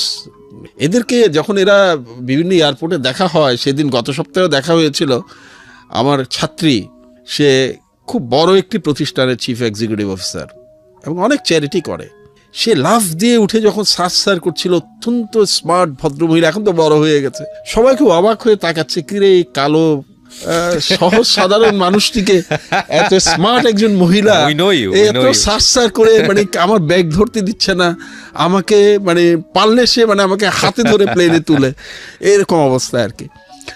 যার কারণে আমার কিন্তু টিউশনিতে আয় ভালো ছিল, বাট আমি খুব মনোযোগ দিয়ে পড়াতাম। এরশাদের সময় যখন কারফিউ ছিল না, সকাল 7টা থেকে কারফিউ, আমি কিন্তু ভোর 5টায় উঠে পড়াতে চলে যেতাম। আচ্ছা, তখন আমার হাতে যে টিউশন ছিল 4টায় উঠে চলে যেতাম। এই 7টার মধ্যে কিন্তু 2-3টা টিউশন বাসায় চলে আসতাম। I never missed any day. তো যেটা বলছিলাম যে এইভাবে ইউনিভার্সিটিটা যখন শেষ করছি, তখন আমার এক ভাই ছিলেন, হারুনুর রশিদ পিন্টু, জি, পাড়ার বড় ভাই, কিন্তু একদম আপন ভাইয়ের। উনি একদিন একটা বিসিএস এর ফর্ম এনে দিলেন, বলে তুই বিসিএস দে। টিউশনি করতে করতে এক পর্যায়ে টিউশনি গর্তে ঢুকে গেলে আর বেরোতে পারবি না, কারণ তোর হাতে কাঁচা টাকা আসছে, ট্রু, আর বেরোতে পারবি না। আমার এক বন্ধু ছিল সালমান, সেও বলে যে না তুই বিসিএস দে, পরে দেখবি যে এই টিউশনির ভিত্তিতে টাকা হাতে কাঁচা টাকা আসলে আর পরীক্ষা দিতে ইচ্ছা করবে না। তখন আমি বললাম যে ভাইজান কি পরীক্ষা দিব, এখনো মাত্র অনার্স শেষ করলাম, রেজাল্টও দেয় নাই। বলে তুই দে। তখন আমার কাছে ফর্ম নিয়ে আসলেন, ফার্স্ট চয়েস কি দিব, তখন সাতকাহন পড়েছে সমরেশ বসুর, সাতকাহন। ভাগ্যক্রমে সমরেশ মজুমদার আমার অত্যন্ত আপন মানুষ এখন। উনি বাংলাদেশে বেশ কয়েকবার আমার আমন্ত্রণে এসছেন, আমার বইয়েরও মোড়ক উন্মোচন করেছেন, আমরা একসাথে অনেক নির্জন জায়গায় সময় কাটিয়েছি। আমার স্ত্রীকে তিনি কন্যার মতো জানেন। এটা তো তখন জানতাম না যে উনি ঘরের মানুষ হয়ে যাবেন বা আমি ওনার ঘরের মানুষ হয়ে যাব। যাই হোক, সাতকাহনপুরে তখন আমি দীপাবলির প্রেমে প্রবল ভাবে আসক্ত। দীপাবলি সারাক্ষণ মাথায় ঘুরে যে দীপাবলি লিখে দিলাম ফার্স্ট চয়েস ইনকাম ট্যাক্স। এদিকে বাবাও তো চেয়েছিলেন, বাবা চেয়েছিলেন সরকারি অফিসার হই, কিন্তু ওইরকম ক্যাটাগরাইজ ছিল না। তবে ওনার একটু আপত্তি ছিল, মানে ওনার একটু ভয় ছিল, আপত্তি না, ইউনিফর্ম সার্ভিসের ব্যাপারে ওনার একটু ভয় ছিল, মানে জব হ্যাজার্ডের কারণে, যে অনেক ধরনের কঠিন দায়িত্ব পালন করতে হয়, তুমি এটা হয়তো পারবা না, এরকম একটা ব্যাপার ছিল। হ্যাঁ, ওই সার্ভিসগুলোর প্রতি তার শ্রদ্ধা ছিল, কিন্তু উনি মানে ওনার ভয় ছিল আর কি, কারণ ওগুলো একটু রিস্কি জব, তো এই কারণে। তো তারপরে ফর্ম ফিল আপ করে দিয়ে দিলাম। ফর্ম যেদিন ফিল আপ করলাম সেদিন আমি চিন্তা করলাম যে আমাকে আমার বিশ্ববিদ্যালয়ে অনার্সের রেজাল্ট আমার বন্ধুরা 2-3জন বন্ধু আমার চেয়ে ভালো করবে, আমি জানি নিশ্চিত। এই ফেইলারটা আমাকে পূরণ করতে হবে। সেটা কি করতে হবে, আমি টার্গেট করলাম যে সিভিল সার্ভিস যেহেতু দিতেই যাচ্ছি, এক চান্সেই পাস করব। তখন মাত্র 24 বছর, 21 বছর বয়সে অ্যাপ্লাই করি, যোগদান করি 24 বছর বয়সে। এবারেই পাস করব, একবারই পাস করব। হ্যাঁ, আর পরীক্ষা দিতে যখন যেদিন শুরু হবে, বাবা আগের দিন ডাকলেন, ডেকে জিজ্ঞেস করেন, বাবা তোমার কি মনে হয়, তোমার হবে? আমি বললাম যে বাবা, হলে প্রথম 5 জনের মধ্যে থাকবো, ওয়াও, আর যদি না হয় হবে না। আপনি এতটা কনফিডেন্ট কিভাবে পাচ্ছিলেন? আমি এটা সবসময় বাচ্চাদেরকে বলি, বিসিএস বলেন, যে কোনো কম্পিটিটিভ পরীক্ষা, আমরা বলি যে 4 লাখ ছেলে মেয়ে পরীক্ষা দিচ্ছে, আসলে 4 লাখ ছেলে মেয়ে পরীক্ষা দেয় না, 90% কিন্তু না পড়ে পরীক্ষা দেয়। True, agreed. সিরিয়াসলি নেয় না, বলে পরের বার দিব, দূর আমার হবে না, আরেকজনের জন্য যাচ্ছি। 10% ছেলে মেয়ে সিরিয়াসলি পরীক্ষা দেয়। ট্রু। তাহলে 4 লাখের মধ্যে কিন্তু আসলে 40,000 পরীক্ষা দেয়, কম্পিটিশনটা হয় 40,000-এর মধ্যে। আমি ঠিক করলাম যে আমি পরীক্ষা যদি দেই ওই 10%-এর মধ্যে থাকবো, এবং আমি রুটিন করে পরীক্ষার ফর্ম ফিল আপের পর থেকে পরীক্ষা হওয়া পর্যন্ত আমাদের যে সময়টা ছিল, এই সময়টা কিন্তু রুটিন করে আমি 6 থেকে 8 ঘন্টা পড়তাম। বিসিএস এর প্রিপারেশন আমি অন্য পড়া বলছি না। হলে থাকতেন ওই সময়টা? না, বাসায় থাকতাম। বাসায় থেকে? আচ্ছা, বাসায় থাকতাম। সেটা একটা অদ্ভুত ব্যাপার, অ্যামেজিং মনে হয় এখন আমার কাছে। আমাদের সরকারি বাসা তো, সরকারি বাসা খুব বড় হয় না। আমার বোন পড়ে, আমি পড়ি, ভাইরা পড়ে। আমার এক খালাতো ভাই, আমার খালু একটা ব্যাংকের ডিজিএম ছিলেন, ওনার নোয়াখালী পোস্টিং হলো, ভাই পড়তো চট্টগ্রাম বিশ্ববিদ্যালয়ে। এখন নোয়াখালী থেকে তো এটা পড়া সম্ভব না, ও আমাদের বাসায় এসে উঠলো, তাহলে পড়ার সংখ্যা অনেক বেড়ে গেল না? এখন তো পড়ার সমস্যা হয়, বাসায় তো অত পড়ার টেবিল নেই, সবাই অলমোস্ট ডাইনিং টেবিলে বসে, একজন এক কোনায়, ওই কোনায় বসে পড়ে, আরেকজন এক কোনায় বসে পড়ে। আমি চিন্তা করলাম যে এভাবে তো হবে না, আমাকে তো মনোযোগ দিয়ে পড়তে হবে। তা আমি করলাম কি, আমার এক আত্মীয়ের একটা ফার্মেসি ছিল, আমি সেই ফার্মেসির ভাইকে, আমার দুলাভাই, বেশ বড় একটা ফার্মেসি ছিল, পিছনে ডাক্তারের চেম্বার ছিল। আমি বললাম যে আপনার ফার্মেসিতে রাতে তো ডাক্তার চলে যায় 10টার পরে, আমি রাতে এখানে ঘুমাবো আর পড়বো নিরিবিলি। উনি বললেন যে কোনো অসুবিধা নেই, তুমি পড়তে চাইলে পড়ো। তা আমি খেয়ে দিয়ে টিউশনে করে বাসায় এসে খেয়ে দিয়ে আমি এবং আমার খালাতো ভাই যে চট্টগ্রাম বিশ্ববিদ্যালয়ে অর্থনীতিতে পড়তো, আমার 2 বছরের সিনিয়র, আমরা দুইজন ওই ডাক্তারের চেম্বারটা বড়, ওখানে আবার রুগীর খাট যেটা ওটাতে ঘুমাতাম, মানে রুগীকে চেক করতো যেটাতে, ওখানে টেবিল ছিল ডাক্তারের, ওখানে বসে 2 ভাই পড়তাম। কেন বিশেষ যারা দেয় বা যারা কম্পিটিটিভ পরীক্ষা দেয় ওরা কেন বলে যে হবে না, চেষ্টাটা কিভাবে করতে হবে এটা বোঝানোর জন্য আমি বলছি। আমরা রাত হয়তো 10:30টার দিকে পড়া শুরু করতাম, আমরা 2 ভাই, আমরা 2:30-3টার দিকে উঠতাম, 2:30-3টার দিকে উঠতাম। এবং আপনি জানেন তখন যখন ঘুম মানে চোখ ভেঙে আসছে, কোনোভাবে পারছি না, কারণ সকালে ইউনিভার্সিটিতে গেছি, টিউশনি করেছি, কবিতার আড্ডায় গিয়েছি, সব কিছু করে তো এসে পড়তে বসছি। তখন আমরা একজন, আমার ওই ভাইয়ের নাম হিরু, ও ঢাকাতেই থাকে, আমরা একজন আরেকজনের গায়ে জগ ভর্তি পানি ঢেলে দিতাম ঘুমটা যাতে চলে যায়। আমার কথা ছিল যে আমি যখন ঘুমে ঢুলে পড়বো তুই পানি ঢেলে দিবি, তুই ঢুলে পড়লে আমি পানি ঢেলে দিই। ওটা নেশায় থাকতেন যে একবার তো আমার উপর ঢেলেছে, ওর উপর আমি কখন ঢেলে। এইভাবে হোয়াট আ স্টোরি। এইভাবে আমরা রাত 3টা পর্যন্ত পড়তাম, 3টা বাজে আমরা ঘুমোতে যেতাম। সকাল 7:30টায় চট্টগ্রাম বেতার থেকে যে নিউজটা যেত সেটা অনুবাদ করার দায়িত্ব ছিল আমার, মানে আমি ইংরেজিতে না বাংলায়, ওকে। টেলিপ্রিন্টারে নিউজগুলো আসতো তো, বাংলা নিউজ যেত, বাংলা করতে হতো আর কি, সাব এডিটর টাইপের নিউজ কাস্টারের জন্য। ওটা করে আমরা কিছু পয়সা পেতাম, এটা পার্ট টাইম ছিল স্টুডেন্টদের জন্য। তো ওটা করার জন্য কিন্তু আবার 6:30টায় ওখানে রিপোর্ট করতে হতো, কারণ নিউজটা অনুবাদ করে আপনাকে কিন্তু দিয়ে দিতে হতো, নিউজ কাস্টার যাতে প্রস্তুতি নিতে পারেন মিনিমাম 15 মিনিট আগে তো দিতে হতো। এই আমরা 3টার দিকে ঘুমোতে গিয়ে 6টার দিকে উঠে দৌড়ে বাসায় গিয়ে কোনো রকম গোসল টোসল করে আমার নিজের চা আমি নিজে বানাতাম, নিজের চা নিজে বানাতাম, নিজের চাটা বানিয়ে কোনোভাবে একটা পাউরুটি বা বিস্কিট দিয়ে খেয়ে রেডিওতে দৌড়। ওকে, রেডিওটা শেষ করে আবার ইউনিভার্সিটি। এই যে তখন ট্রেনে পড়তাম, বাসে পড়তাম, এবার 6 ঘন্টা আমার ফিক্স ছিল যে আমার 6 ঘন্টা পড়তে হবে। কিন্তু স্যার ব্রেনে তো একটা লোড নেওয়ার ব্যাপার আছে, মানে না আমি এটা মনে করি না। আমি ব্যক্তিগতভাবে বিশ্বাস করি মানুষের মগজের যে ক্ষমতা তার 1000 ভাগের 1 ভাগ এমনকি আইনস্টাইনও ব্যবহার করতে পারেনি। ট্রু। ব্রেনকে যদি আপনি লোড দিতে শিখান, আপনি আর আমি কি আজকে চাইলে ভারোত্তোলন করতে পারবো? না, পারবো না, প্র্যাকটিস করতে হবে। পারবো, কিন্তু আরেকজন পারে কিভাবে? Right, true, agreed. আপনার মগজকেও আপনাকে ভার উত্তোলনের ক্ষমতা দিতে হবে তো। এইভাবে করে কিন্তু আমরা পরীক্ষা দিয়েছি। সক্ষমতা, ব্রেনের সক্ষমতা আপনার তৈরি করতে হবে। আপনি যত চর্চা করবেন, যত লোড ব্রেনকে দিবেন, বাজে লোড দিলে ব্রেন নষ্ট হয়, বাজে লোড দিলে ব্রেন নষ্ট হয়, বাজে চিন্তা করলে ব্রেন নষ্ট হয়। আপনি যদি পজিটিভ ভাবে ব্রেনকে ইউজ করেন, বিল গেটস এত কাজ করেন কিভাবে? কিছুদিন আগে বাংলাদেশের একজন অন্যতম শীর্ষ সফল ব্যক্তির সাথে আমার এয়ারপোর্টে দেখা হয়েছে। যতবার দেখা হয় ততবার দেখি উনি ডায়েরির মধ্যে পাজল সলভ করেন। অনেকবার দেখা হচ্ছে। সেদিন আমি তাকে জিজ্ঞেস করলাম যে স্যার আপনি সারাদিন পাজল সলভ করেন কেন? এয়ারপোর্টে যখন দেখি। উনি বললেন শুনো, এটা হচ্ছে তুমি যত সলভ করবা তত ব্রেন সচল থাকবে। এয়ারপোর্টে তো আমার আর কোনো কাজ নাই এই মুহূর্তে, এই কারণে আমি চাই না এক দণ্ড আমার ব্রেন চুপচাপ থাকুক, ডরমেন্ট থাকুক। আমি কয়েকদিন, গত 3 দিন আমি হাসনাত আব্দুল হাইয়ের সাথে ছিলাম, বিখ্যাত সাহিত্যিক।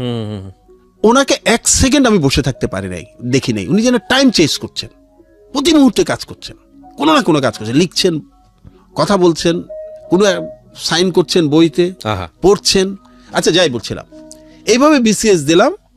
ভাইবা বোর্ডও আমাকে প্রথমে জিজ্ঞেস করলো যে তোমার তো রিটেনের রেজাল্ট বেশ ভালো, তুমি ইনকাম ট্যাক্স কেন পছন্দ দিয়েছো? কথার মধ্যে একটু সন্দেহের ভাব, কারণ আপনি যেটা বললেন একটু আগে, এই ডিপার্টমেন্টগুলো নিয়ে একটু বাজারে অন্য ব্যাপার আছে।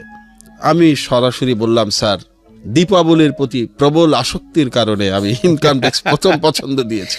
And then you know that, একটা কথা বলি, আমি শুরুতে আপনাদেরকে বলেছিলাম যে ওনাকে আমি প্রথম চিনি ওনার একটা স্ট্যাটাস দিয়ে, এবং সেটা হচ্ছে উনি এই বিসিএসে যাওয়ার প্রেক্ষাপটে উনি একটা স্ট্যাটাস দিয়েছিলেন ওনার ফেসবুকে, এবং ইট গোজ ভাইরাল। এবং ভাইরাল মানে যেন তেন টাইপের ভাইরাল না, একটা ভয়াবহ রকমের ভাইরাল।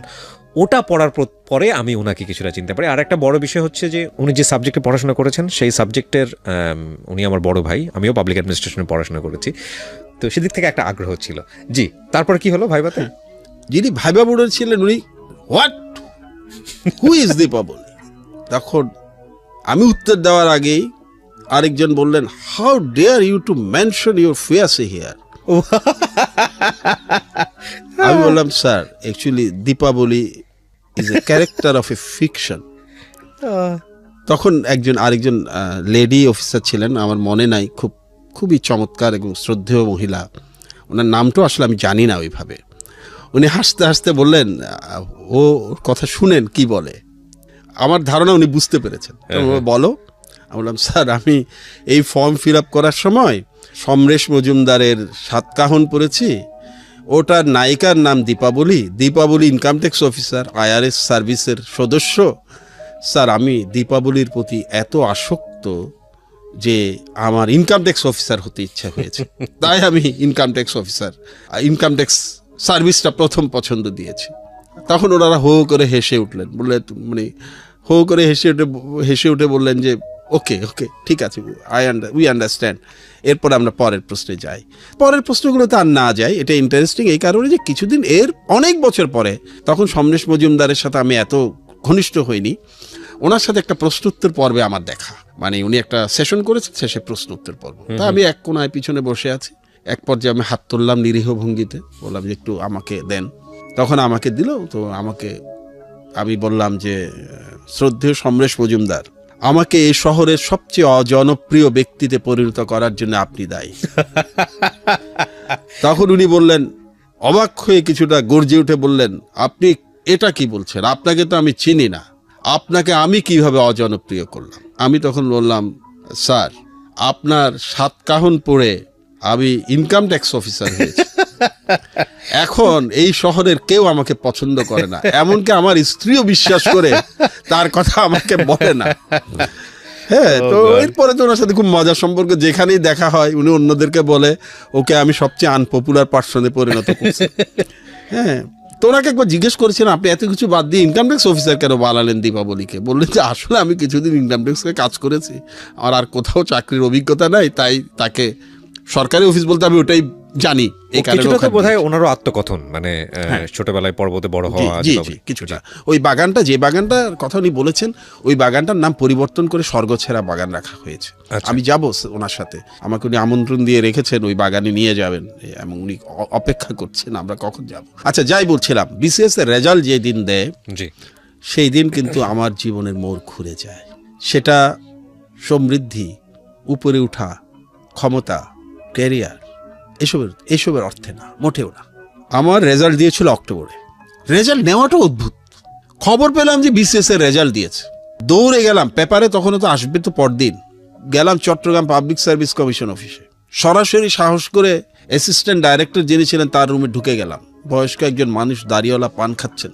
উনি একটু রেগে আমাকে বললেন, এই ছেলে তুমি কি চাও, কেন ঢুকেছো? আমি বললাম, স্যার BCS এর নাকি রেজাল্ট দিয়েছে, আমি পরীক্ষা দিয়েছি স্যার, এই কারণে। উনি আমার দিকে তাকিয়ে বলে, তোমার নাম কি? আমি বললাম, দাউদ। আমার অফিসিয়াল নাম কিন্তু দাউদ। ওকে, আসলে আপনারা বাদল সৈয়দ আমি লেখালেখির কারণে ওইটাতে চেনেন। পুরো নাম সৈয়দ মোহাম্মদ আবু দাউদ। উনি পেপারটা না নামিয়ে বললেন, 5th ট্যাক্সেশন ক্যাডার। আমি অবাক হয়ে বললাম, স্যার আপনি কিভাবে জানেন? স্যার আপনি, আমি খুব ভেবাচ্ছি, স্যার কি বললেন বুঝি নাই। উনি আবার বললেন, তুমি taxation cadre 5th position 5th। Sir আমার বিশ্বাস হচ্ছে না, এত হাজার হাজার ছেলে মেয়ে পরীক্ষা দিয়েছে, উনি আমারটা কেন জানবেন? আমাকে তো উনি চিনেন না। তখন উনি পেপারটা নামিয়ে রেখে বললেন, শুনো, BCS এর রেজাল্ট দিবে, এটা বাজারে সবাই জানে যে রেজাল্ট হবে, সবাই তো আগে তো খবর পায় রেজাল্ট হচ্ছে, বিশেষ করে আমাদের সব পাওয়া যেত। গত 1 সপ্তাহ তোমার বাবা আমার অফিসে এসে বসে থাকতেন, রেজাল্টটা আসছে কিনা। কিছুক্ষণ আগে রেজাল্ট আসার পরে সেই রেজাল্ট দেখে উনি বাড়ি ফিরে গেছেন, তাই তোমার কথা আমার মনে আছে। অসাধারণ। যখন ফিরে আসব তখন উনি আমাকে বললেন, তোমাকে একটা কথা বলি, বাবা সবাই হয়, পৃথিবীর সব পুরুষেই কম বেশি বাবা হয়, কিন্তু তোমার বাবা হয় না। অসাধারণ। হ্যাঁ,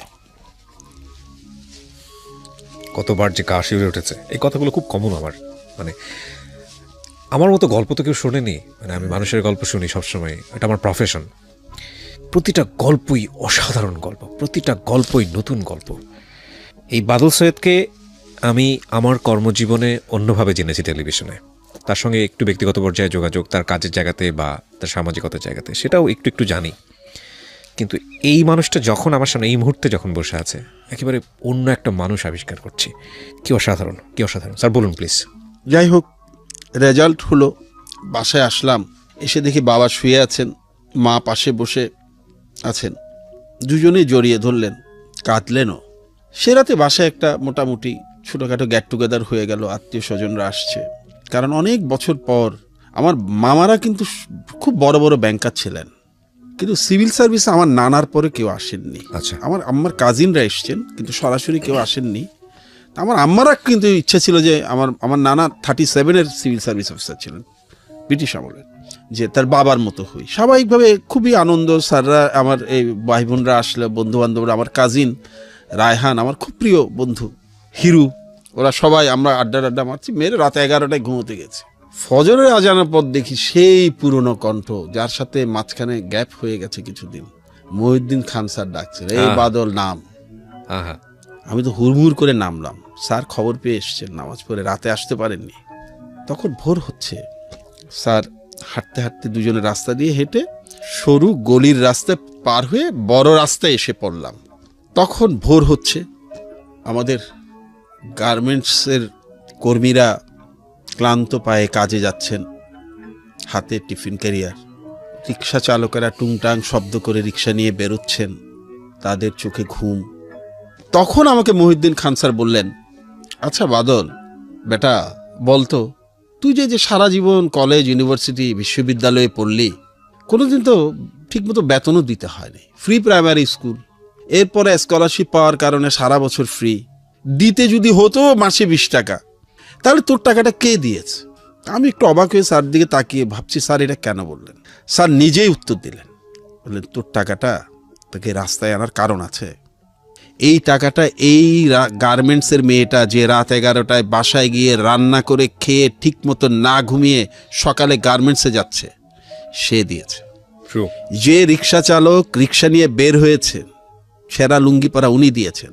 ওনারা কিন্তু ওনাদের বাচ্চাদেরকে বিশ্ববিদ্যালয়ে পাঠাতে পারেন নাই, তার মানে তারা তাদের বাচ্চাকে বঞ্চিত করে তোকে পড়িয়েছে। এখন তুই একটা ভালো চাকরি পেয়েছিস, তোকে এটা ফিরিয়ে দিতে হবে। উনি বেঁচে আছেন? না, স্যার মারা গেছে। এরপরে কিন্তু আমরা স্যারের এই কথাটা কিন্তু আমার পুরো দুনিয়া, চিন্তার ভুবন, জগৎ বদলে দেয়।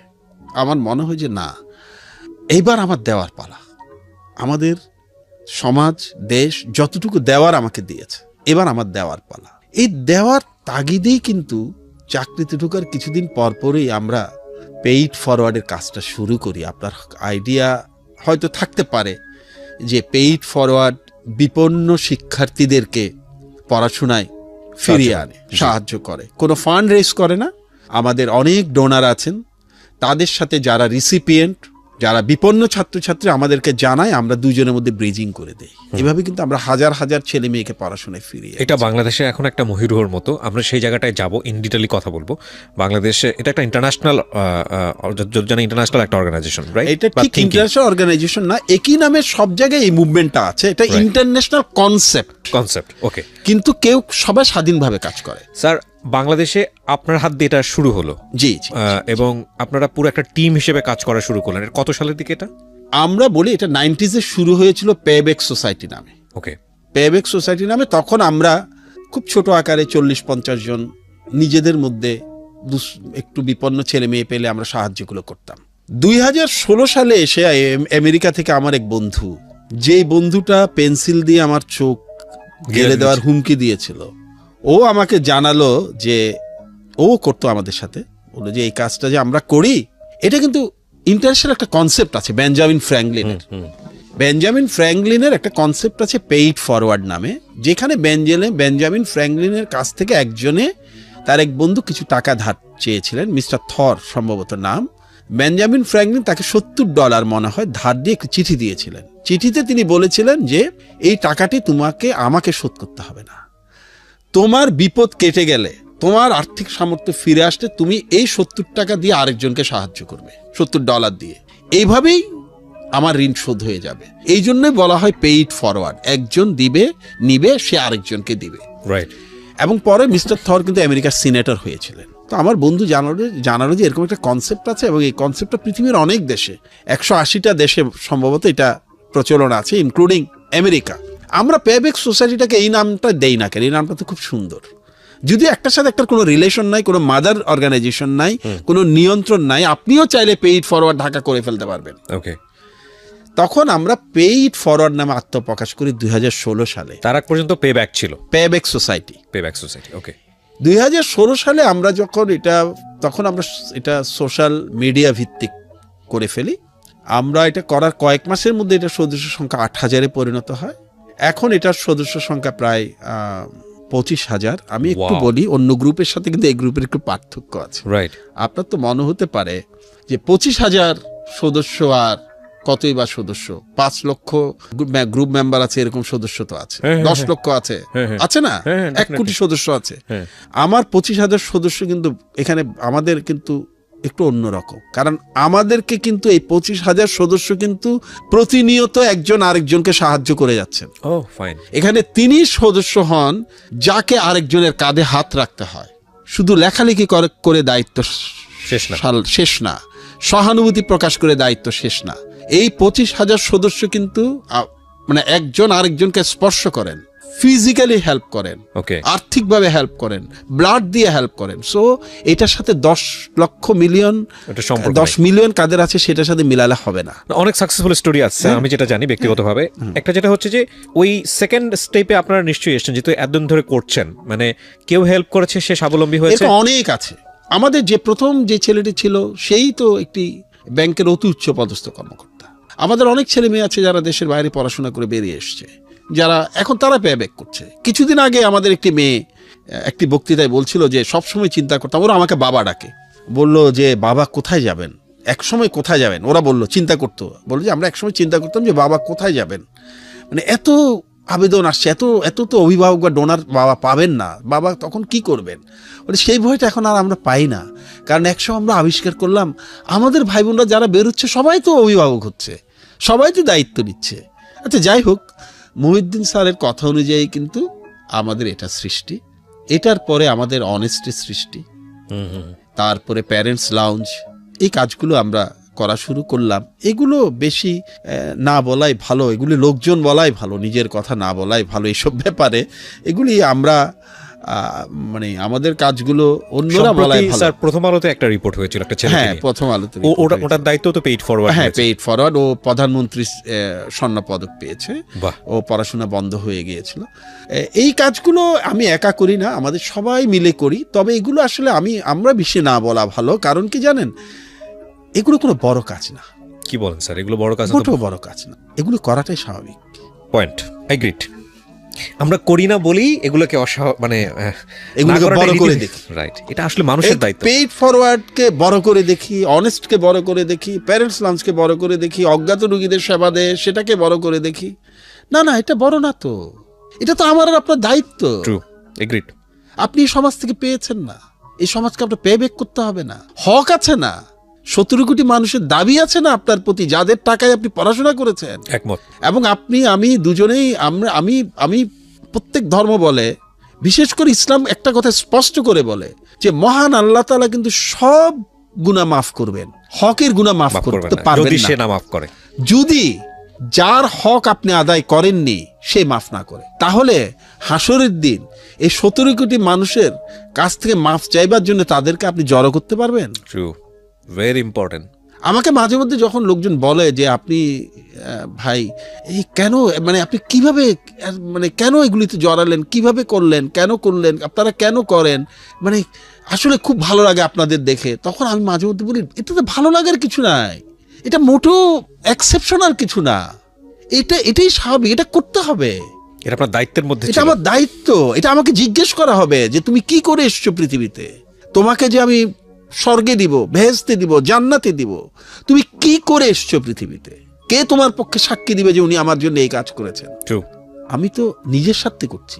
পেইড ফরওয়ার্ডের হাজার হাজার ছেলে মেয়ে পড়াশোনা করে মানুষ হচ্ছে, আমাকে বাবা ডাকে, অবশ্যই তাদের উপকার হচ্ছে, কিন্তু মূল স্বার্থটা কিন্তু আমার, সেটা হচ্ছে নিজেকে পার করা। এই পেইড ফরওয়ার্ডটা করতে গিয়ে একসময় আমরা দেখলাম যে আমরা আমাদের ছেলে মেয়েদেরকে খুব বেশি তো টাকা দিতে পারি না, এভারেজ 3,000 4,000 5,000 টাকা করে দেই এখন প্রতি মাসে। আমি দেখি যে 3-4 হাজার টাকা দিয়ে হয়তো তার পুরোটা হয় না। তখন আমরা চিন্তা করলাম যে তাদের লাইফকে কম ব্যয়বহুল করা যায় কিনা, লেস এক্সপেন্সিভ করা যায় কিনা। যে বাচ্চাটার মাসে 5,000 টাকা লাগে তার মাসের খরচ যদি 3,000 টাকায় নামিয়ে আনতে পারি তাহলে তো তার 2,000 টাকা সেভ হলো, 2,000 টাকা হেল্প করা হলো। তো তখন আমরা অনেস্ট করলাম। অনেস্টটা পশ্চিমা বিশ্বে একটা প্রচলিত চ্যারিটি কনসেপ্ট। আমরা আমাদের বন্ধু বান্ধবদেরকে বললাম যে তোমাদের পুরনো গুডস, ব্যবহৃত অব্যবহৃত যত পণ্য বাসায় আছে, দেখবেন আপনি টি শার্ট এনেছে আপনার জন্য, আপনার বন্ধু বাইরে থেকে 3টা, একটা ছোট হয়ে গেছে ফেলে রেখেছে।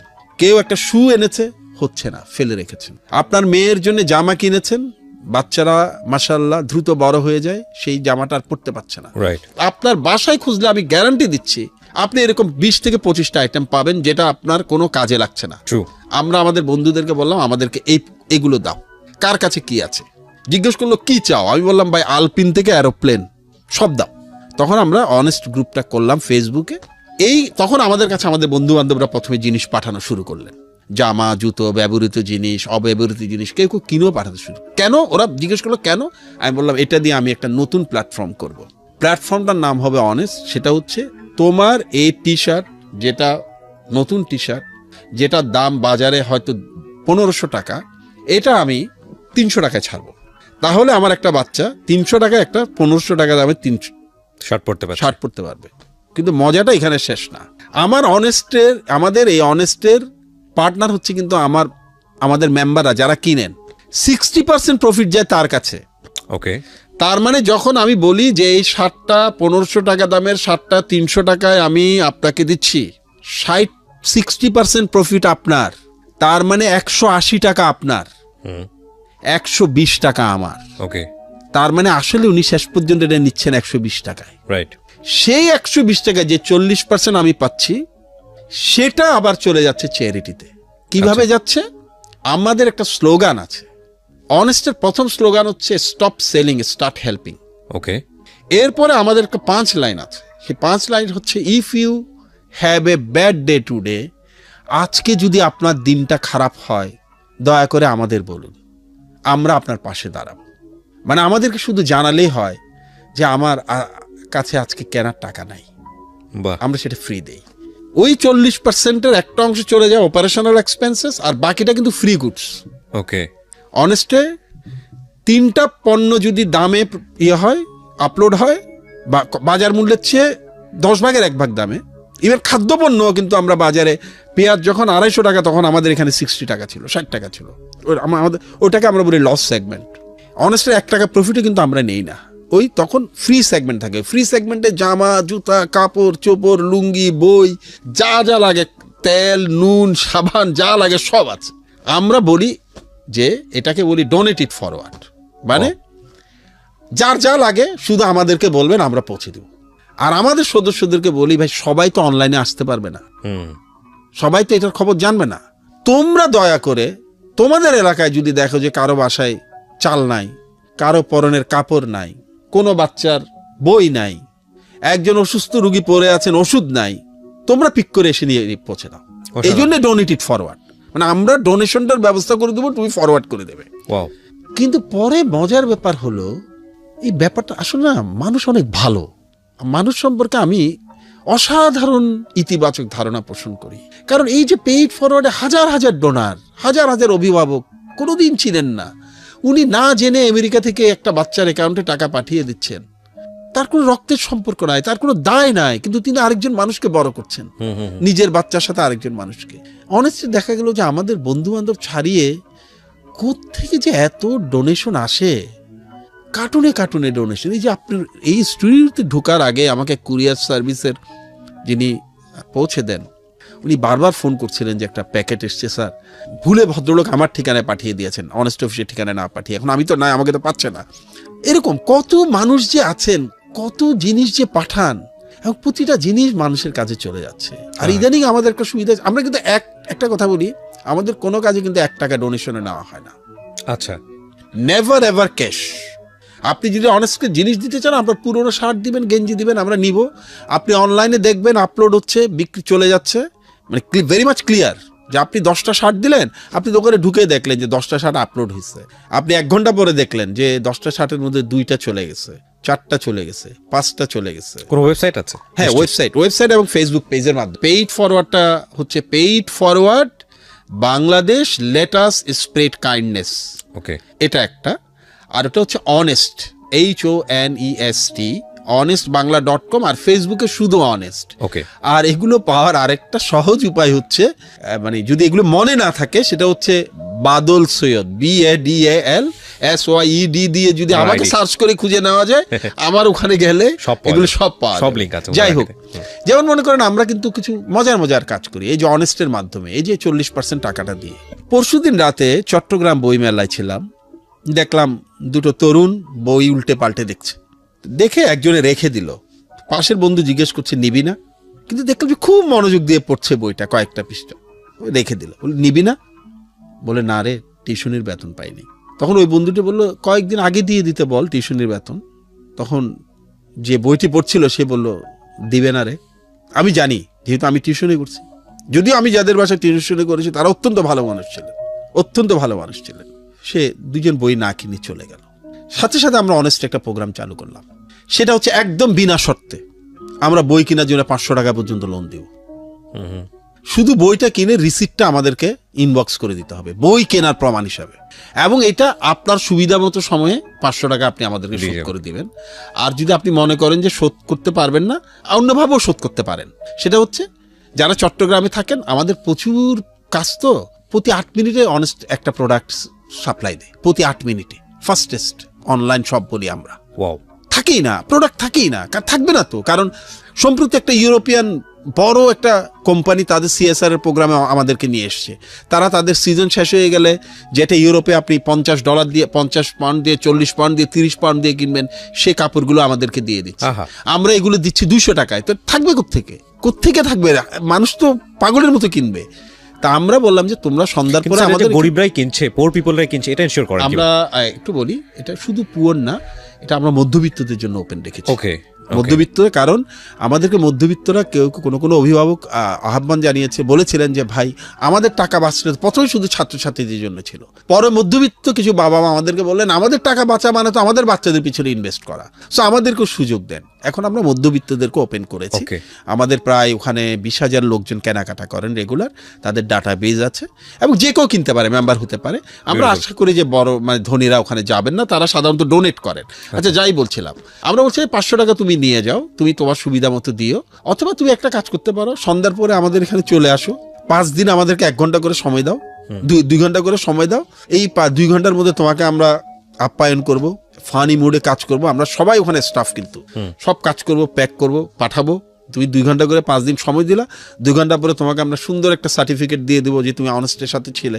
কারণ আমাদের অনেস্ট পেইড ফরওয়ার্ডের ইন্টার্নশিপের সার্টিফিকেট কিন্তু আন্তর্জাতিক বিশ্ববিদ্যালয়গুলিও গ্রহণ করে। ওয়াও, খুব নাম করে বিশ্ববিদ্যালয়গুলো গ্রহণ করে কিন্তু, এবং বিদেশ থেকে আমাদের এখানে সে ইন্টার্ন করে। কিন্তু জার্মানির একটা মেয়ে কিন্তু ইন্টার্ন করে গেল, গত 15 দিন আমাদের সাথে ছিল। বিউটিফুল। হ্যাঁ, তাহলে তোমার টাকাটা শোধ। তুমি 5 দিন আসো আমাদের সাথে, 2 ঘন্টা আড্ডা মারো, সাথে কাজ করো কিছু, তাহলে তোমাকে আর টাকাটা দিতে হবে না। আর যদি ওটা করতে না পারো, সুবিধা মতো সময় 500 টাকা দিয়ে যেও। আরেক খুব নাম করা ব্যাংকার লন্ডন থেকে এসে 3 দিনের জন্য স্বেচ্ছাশ্রম দিয়ে গেছেন আমাদের এখানে অনেস্টে। হ্যাঁ, যাই বলছিলাম, এভাবে আস্তে আস্তে এগুলি সৃষ্টি, তবে এগুলো কোনো বড় কাজ না। স্যার, আমি আপনার কর্মজীবন খুবই বর্ণাঢ্য কর্মজীবন, এবং বাংলাদেশের অত্যন্ত গুরুত্বপূর্ণ একজন সিভিল সার্ভিস অফিসার আপনি, এটা বাংলাদেশের সবাই জানেন, এবং সবাই আপনাকে অত্যন্ত সমীহ করেন, অ্যান্ড ইউ ডিজার্ভ ইট। সেই জায়গাটার যে অভিজ্ঞতা, সেটা একটু ছোট করে জানতে চাই। এবং আপনার খুব চমৎকার একটা অভিজ্ঞতা আছে আপনার সংসার জীবন নিয়ে, আপনার একটা কন্যা আছে আমরা যতদূর জানি। জি জি, এটা নিয়েও একটু জানতে চাই। প্রথমে সিভিল সার্ভিসের ব্যাপারটা একটু বলি। জানেন, আমি না অপূর্ব সৌভাগ্যবান। আমি আমার সারা চাকরি জীবনে কখনো খারাপ বস পাইনি। আমি প্রথম জয়েন করি যখন একাডেমিতে ট্রেনি হিসাবে, তখন আমরা জহির মোহাম্মদ স্যার নামে একজন স্যারকে পেয়েছিলাম। উনি খুবই কঠিন ছিলেন, কিন্তু একটা কথা উনি আমাদের মাথায় ঢুকিয়ে দিয়েছিলেন, সেটা হচ্ছে আমি আমার আন্ডারে আইনস্টাইন চাই না, আমি আমার আন্ডারে কাজের লোক চাই। হ্যাঁ, আমার আন্ডারে তুমি আইনস্টাইনকে পোস্টিং দাও আর উনি কোনো কাজ করবে না, তাহলে তো আমার কাজ হবে না। আমার চাই কাজের লোক। সো যদি সিভিল সার্ভিসে টিকে থাকতে হয়, কাজের লোক হও, আইনস্টাইন হয়ে লাভ নেই। তোমরা সবাই খুব ভালো ছাত্র ছাত্রী এখানে এসছো, আমি জানি, ওটা ভুলে যাও। এটা পুরো ডিফারেন্ট জগৎ। Don't try to be Einstein here. এরপরে আমি যখন মাঠ পর্যায়ে কাজ করতে যাই, তখন মোহাম্মদ শাহজাহান ছিলেন আমার বস। শাহজাহান স্যার আমাকে একটা কথা বলেছিলেন যে, দেখো তোমরা হচ্ছে এখন কাদামাটি, আমাদের কাছে পাঠানো হয়েছে কাদামাটি হিসাবে, তোমাদেরকে দিয়ে এখন যেরকম ইচ্ছে সেরকম মূর্তি আমি বানাতে পারবো, চাইলে দেবতাও বানাতে পারবো, দানবও বানাতে পারবো। আমার দায়িত্ব হচ্ছে দেবতা বানানো। সারা জীবন যত বস পেয়েছি, কেন জানি সবাই এরকম। অনেকেই আমাদের অনেক বন্ধুর অবজেকশন আছে, বসের সমস্যা আছে, বলে যে ডিস্টার্ব করে, বলে যে সমস্যা করে, বলে যে চাকরিতে আরাম পাচ্ছি না। আমি কোনো দিন এই চাকরি জীবনে কোনো সিদ্ধান্ত আমার উপর চাপিয়ে কেউ দেন নাই, কোনোদিন চাপিয়ে দেন নাই। আমি যেখানেই গেছি, একটা আমার বাবার মতো হতে না পারলেও তার 1000 ভাগের 1 ভাগ হওয়ার চেষ্টা করেছে। সেটার জন্য আমাকে কখনো উপর থেকে বলা হয় নাই যে এটা করো না, এইভাবে করো, এইভাবে করতে হবে, এইভাবে করো। আমি খুব দৃঢ়ভাবে বলি, আমরা যারা বলি যে উচ্চ পর্যায়ে চাপের কারণে আমরা পারি না, আমি আসলে এটা খুব বেশি বিশ্বাস করি না। আমি যখনই সিদ্ধান্ত নিয়েছি, সেটা অনেক সময় হয়তো আমার উচ্চ পর্যায়ের কর্মকর্তার বন্ধুর বিপক্ষে গেছে, উনি একবারও ডেকে আমাকে বলেন না যে এটা চেঞ্জ করে দাও। এটা হচ্ছে আপনার স্টাইলটা আপনাকে বুঝিয়ে দিতে হবে। আমি এই ধরনের মানুষ, আমার কাছ থেকে আপনি কি এক্সপেক্ট করতে পারেন। এবং আমি আমার স্যারদের যাদের সাথে আমি কাজ করেছি এবং যারা রিটায়ার করেছেন, সবার সাথে আমার সম্পর্ক কিন্তু এখনো আছে। অনেক বছর আগে জহির মোহাম্মদ সানা, যার সাথে আমি জয়েন করেছি, তার সাথে আমার রেগুলার যোগাযোগ আছে। বরং ইন সার্ভিস সিনিয়রদের চাইতে আমার সাথে রিটায়ার্ডদের সাথে বেশি যোগাযোগ। কারণ ইন সার্ভিসদের সাথে আমি একটু অস্বস্তিতে ভুগি এই কারণে, ওনারা যদি আবার মনে করেন যে আমি কোনো স্বার্থের কারণে গেছি, এই কারণে আমি বড় একটু অস্বস্তিতে ভুগি, ফর্মালের বাইরে খুব একটা ইনফর্মাল রিলেশন ডেভেলপ করি না। আমার চাকরি জীবনটা আমার খুব ভালো কেটেছে। অপূর্ব স্যার নামে একজন স্যার ছিলেন, আমি তার আন্ডারে 5 বছর কাজ করেছি। আমাকে উনি শেপে এনেছেন, উনি আমাকে শিখিয়েছেন অফিসার কিভাবে হতে হয়, সরকারি প্রজাতন্ত্রের কর্মী কিভাবে হতে হয়। মাঝখানে দীর্ঘদিন খণ্ডকালীন কাজ করেছি জাতিসংঘের সাথে, এখনও যুক্ত আছি। এই সুযোগটা প্রথমে অপূর্ব স্যার করে দিয়েছিলেন, পরে আমি ওখানে জায়গা করে নিতে পেরেছিলাম, স্থায়ী জায়গা। উনি আমাকে একটা প্রোগ্রামে যাওয়ার সুযোগ করে দিয়েছিলেন। পরে আমি কিভাবে তাদের মন জয় না, রীতিমতো পরীক্ষা দিয়ে ওখানে জায়গা করে নিয়ে দীর্ঘদিন তাদের সাথে কাজ করার অভিজ্ঞতা হয়েছে। দেশ বিদেশে প্রচুর বন্ধুত্ব হয়েছে, যাওয়ার সুযোগ হয়েছে। জাতিসংঘের যে সমস্ত ট্যাক্সেশনের উপর ইন্টারন্যাশনাল যে 3টা হ্যান্ডবুক আছে মেম্বার স্টেটদের জন্য, সেগুলো কো-অথর হওয়ার সুযোগ হয়েছে। সবগুলোই কিন্তু আসলে আমার কর্মজীবনে যারা আমার উপরে ছিলেন তাদের বদান্যতার কারণে। আমার মেয়ের ব্যাপার তো আসবই, যেমন আমার মেয়ে জন্মের যে যুদ্ধ, আমাকে কিন্তু তখন দিনের পর দিন ছুটি নিয়ে বিদেশ থাকতে হয়েছে। খুব খুব খুব কম সরকারি দপ্তরেই কিন্তু একজন কনিষ্ঠ কর্মকর্তাকে এরকম ছুটি দিয়ে থাকে। তারা কিন্তু আমাকে এটা দিয়েছেন। এবং আমাকে আমার ঊর্ধ্বতন কর্মকর্তা বলেছিলেন, মানুষ জীবনের জন্য চাকরি করে, পরিবারের জন্য চাকরি করে, শান্তির জন্য চাকরি করে। মনের মধ্যে অশান্তি রেখে চাকরি ভালো হয় না। তোমার যতদিন দরকার তুমি। আমি যখন ভুল করেছি তারা ভুল ধরিয়ে দিয়েছেন, যখন সফল হয়েছি তারা কিন্তু আমাকে অভিনন্দন জানায়। আমার চাকরি জীবনটা খুবই স্মুথ, আমি খুবই হ্যাপি। আমার কখনো কোনো অসুবিধা হয়নি। এতদিন পার করে আসলাম 26 বছরে, আমি কখনোই কোনো ধরনের খারাপ বস কিংবা খারাপ সহকর্মী আসলে পাইনি। এটা আমি কাউকে খুশি করার জন্য বলছি না, হ্যাঁ, কাউকে খুশি করার জন্য বলছি। কারণ আমাকে যারা জানেন তারা জানেন যে আমি খুব স্পষ্টভাবে সত্য বলাই বিশ্বাসী। আপনার যেহেতু আপনাকে ফলো করি এবং ভালো লাগার জায়গাটা থেকেই ফলো করা, বিয়ে নিয়েও একটা মজার ঘটনা আছে। আমি ভাবি দেখবেন নিশ্চয়ই, সে কারণে আমি জানতে চাই। হ্যাঁ, এটা খুব মজার ব্যাপার। সেটা হচ্ছে তখন বিসিএস পরীক্ষার রেজাল্ট দিয়েছে, তখন আমি টিউশনি থেকে অবসর নিয়েছি। চিন্তা করলাম যে 1 মাস পরে তো চাকরিতে জয়েন করবো, 1 মাস একটু মজা করি, একটু ঘুরে বেড়াই। তখন আমরা একবার চট্টগ্রাম থেকে প্রায় 25 কিলোমিটার দূরে পটিয়া নামে একটা গ্রামে ক্রিকেট খেলতে যাই। এই ক্রিকেট খেলে সারাদিন ক্রিকেট খেললাম, এবং খেলে যখন ফিরছি তখন তো বুঝতেই পাচ্ছেন সারা শরীরে ধুলোবালি, ময়লা, চুল উস্কো খুস্কো। বাসে করে যখন আসলাম আমরা পটিয়া থেকে চট্টগ্রাম শহর ঢুকতে হয় কালুরঘাট ব্রিজ পার হয়ে। তা আমি ছিলাম, আমার সাথে আমার মামাতো ভাই রায়হান ছিল, রায়হানের এক কলিগ ছিল আতাউর ভাই। এই আতাউর ভাই ছিলেন আবার রায়হানের গুরু টাইপ, আর রায়হান ছিল আমার গুরু টাইপ। হঠাৎ কালুরঘাটে এসে আতাউর ভাই লাফ দিয়ে কন্ডাক্টরকে বললেন, এই বাস থামাও, রুক্ষে বাস। হ্যাঁ, আমরা তো অবাক করি, এখানে কেন থামতে বললেন? বাস থামালো, হতচকিত হয়ে বাস থামিয়ে ফেললো। উনি লাফ দিয়ে আমাদেরকে হাতের ইশারায় নামার জন্য বললেন, আমরা লাফ দিয়ে নেমে গেলাম। তখন বললেন যে এই সামনে এই যে জুট মিল দেখতেছিস না বিশাল, এটা আমার ফুফাতো ভাই থাকে, আমার ভাইজান থাকে, চল ওখানে গিয়ে খাই, ওখানে শুধু খাওয়া আর খাওয়া। আমরা তো খেলে টেলে এসছি, প্রচন্ড ক্ষুধার্ত। আমরা খুব খুশি মনে যাচ্ছি, গেলাম। যাওয়ার পরে গেটে তো আর ঢুকতে দেয় না, কারণ এসব মিল টিলেতে একটু গেট টেট থাকে। ভিতরে বারবার উনি খুব মানে রাগের সাথে বললো যে আমি অমুকের আমার ফাদার ইন লর কথা, আমি আব্বু ডাকি, আমার বাবার মতোই, আমি ওনার কাজিন হই। এরা পোশাক আশাক দেখে খুব একটা বিশ্বাস করে না। তাই হোক, তারপরে খবর দিল। অনেকক্ষণ পরে দেখলাম যে বসে আছি, কোনো খবর নাই। যত জিজ্ঞেস করি বলে ভিতরে খবর দেওয়া আছে, অপেক্ষা করেন। মানে আমাদেরকে পাত্তাই দিচ্ছে না গার্ডরা। একটু পরে দেখলাম যে একটা খুব সুন্দর লাল গাড়ি এসে থামলো। সেখান থেকে খুব হ্যান্ডসাম একজন ভদ্রলোক, আমার মনে আছে উনি কাবুলি স্যুট পরা ছিলেন, নামলেন, নিজে ড্রাইভ করছিলেন। খুবই সুদর্শন একজন মানুষ, খুবই স্মার্ট। দেখলাম যে আমাদের আতাউর ভাই খুব লাফ দিয়ে উঠে ওনার পায়ের উপর ঝাঁপিয়ে পড়লো, ভাইজান ভাইজান বলে। তখন বুঝলাম যে ইনি ওনার ফুফাতো ভাই। ওকে, উনি নিজেই আমাদেরকে নিয়ে যেতে চলে এসছেন, কারণ গেট থেকে অনেক ভিতরে বাড়ি। আচ্ছা আচ্ছা, ওনার বাংলোটা অনেক ভিতরে। He was so nice, wonderful gentleman, যে উনি কিন্তু নিজে গাড়ি চালিয়ে চলে এসছেন, কাউকে পাঠাননি। পরে আমরা ওনার গাড়িতে উঠলাম, তো গেলাম।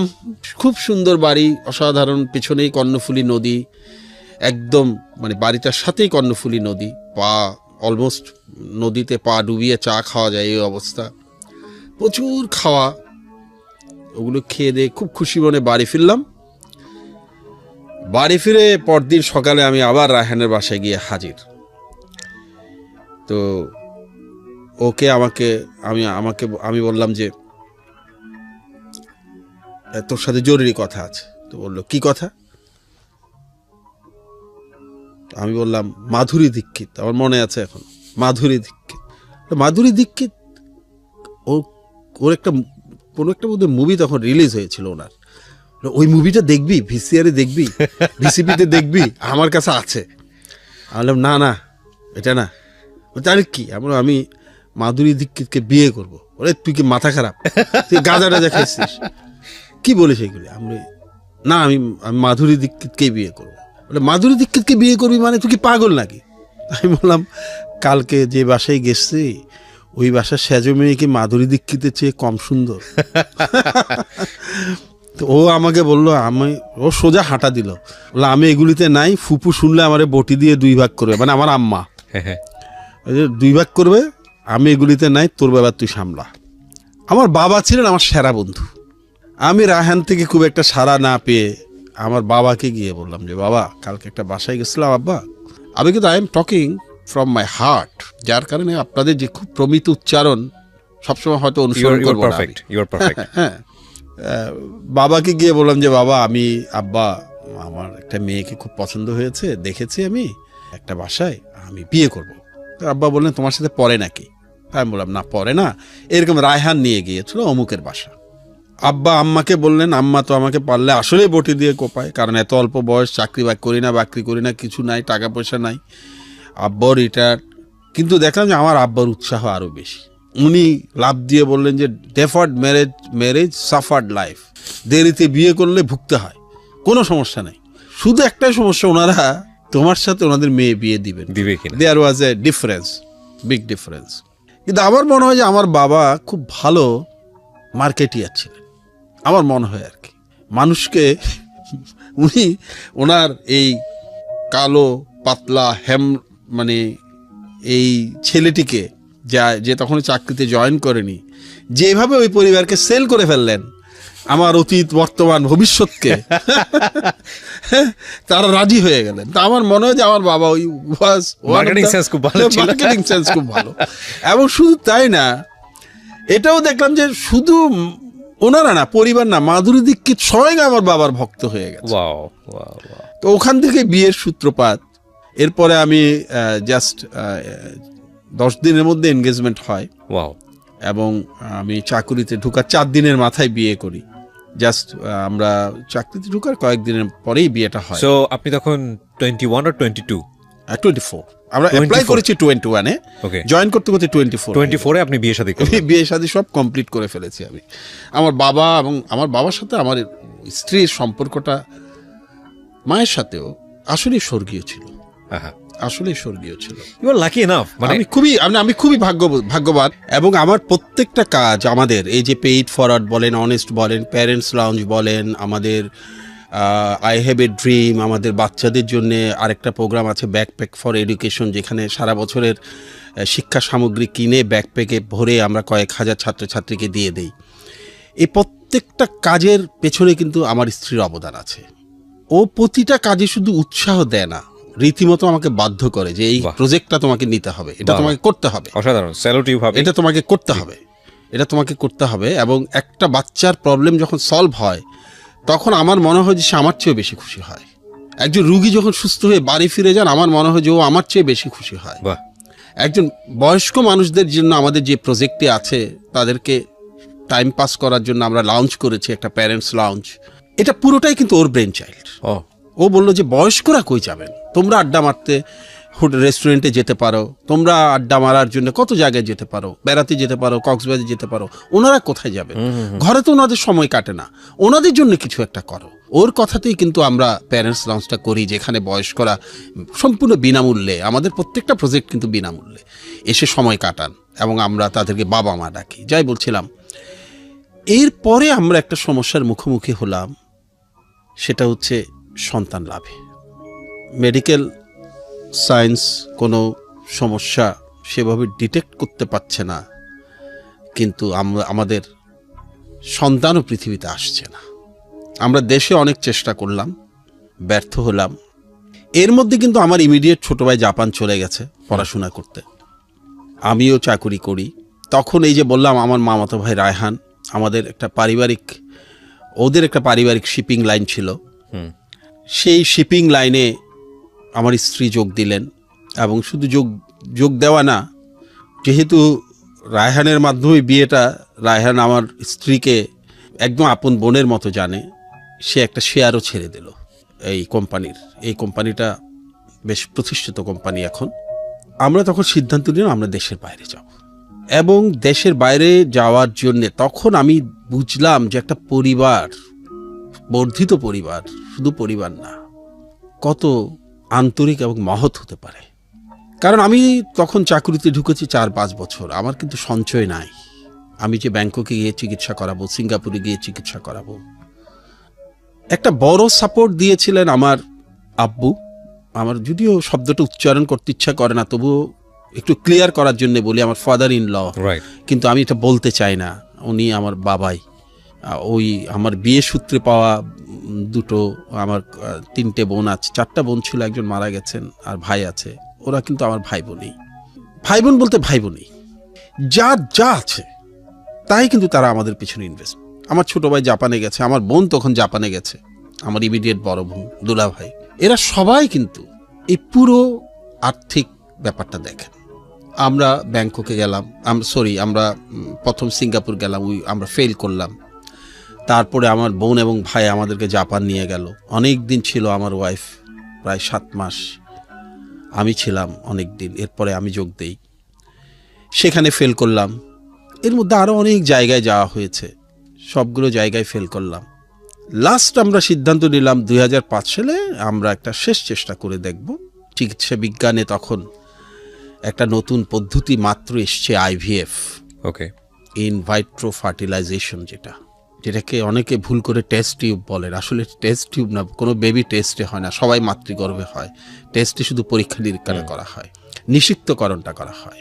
আমরা ব্যাংককে গেলাম 2005-এ। যেদিন চিকিৎসা শুরু হবে তার আগের রাতে আমরা ব্যাংককের একটা হোটেলে দাঁড়িয়ে, আমি এবং আমার স্ত্রী দুজনে হাত রেখে একটা প্রতিজ্ঞা করলাম। প্রতিজ্ঞা হচ্ছে, যেই চিকিৎসায় আমরা যাচ্ছি এর সাকসেস রেট 5% অনলি, তখনও, এখন একটু বেড়েছে 5%। পৃথিবীতে তখন এই ধরনের সাকসেসফুল কেসের সংখ্যা হাতে গোনা।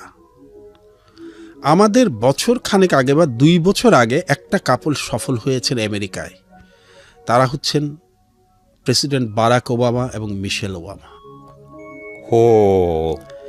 যার কারণে কিন্তু অনেকটা এই কারণেই হয়তো আপনি হয়তো জানেন যে আমার মেয়ে রোজাবেল সাথে এবং আমাদের সাথে ওবামা ফ্যামিলির একটা যোগাযোগ আছে মেইলে, ইন্টারনেট, এই মেইলে আর কি, মেইলেই যোগাযোগটা।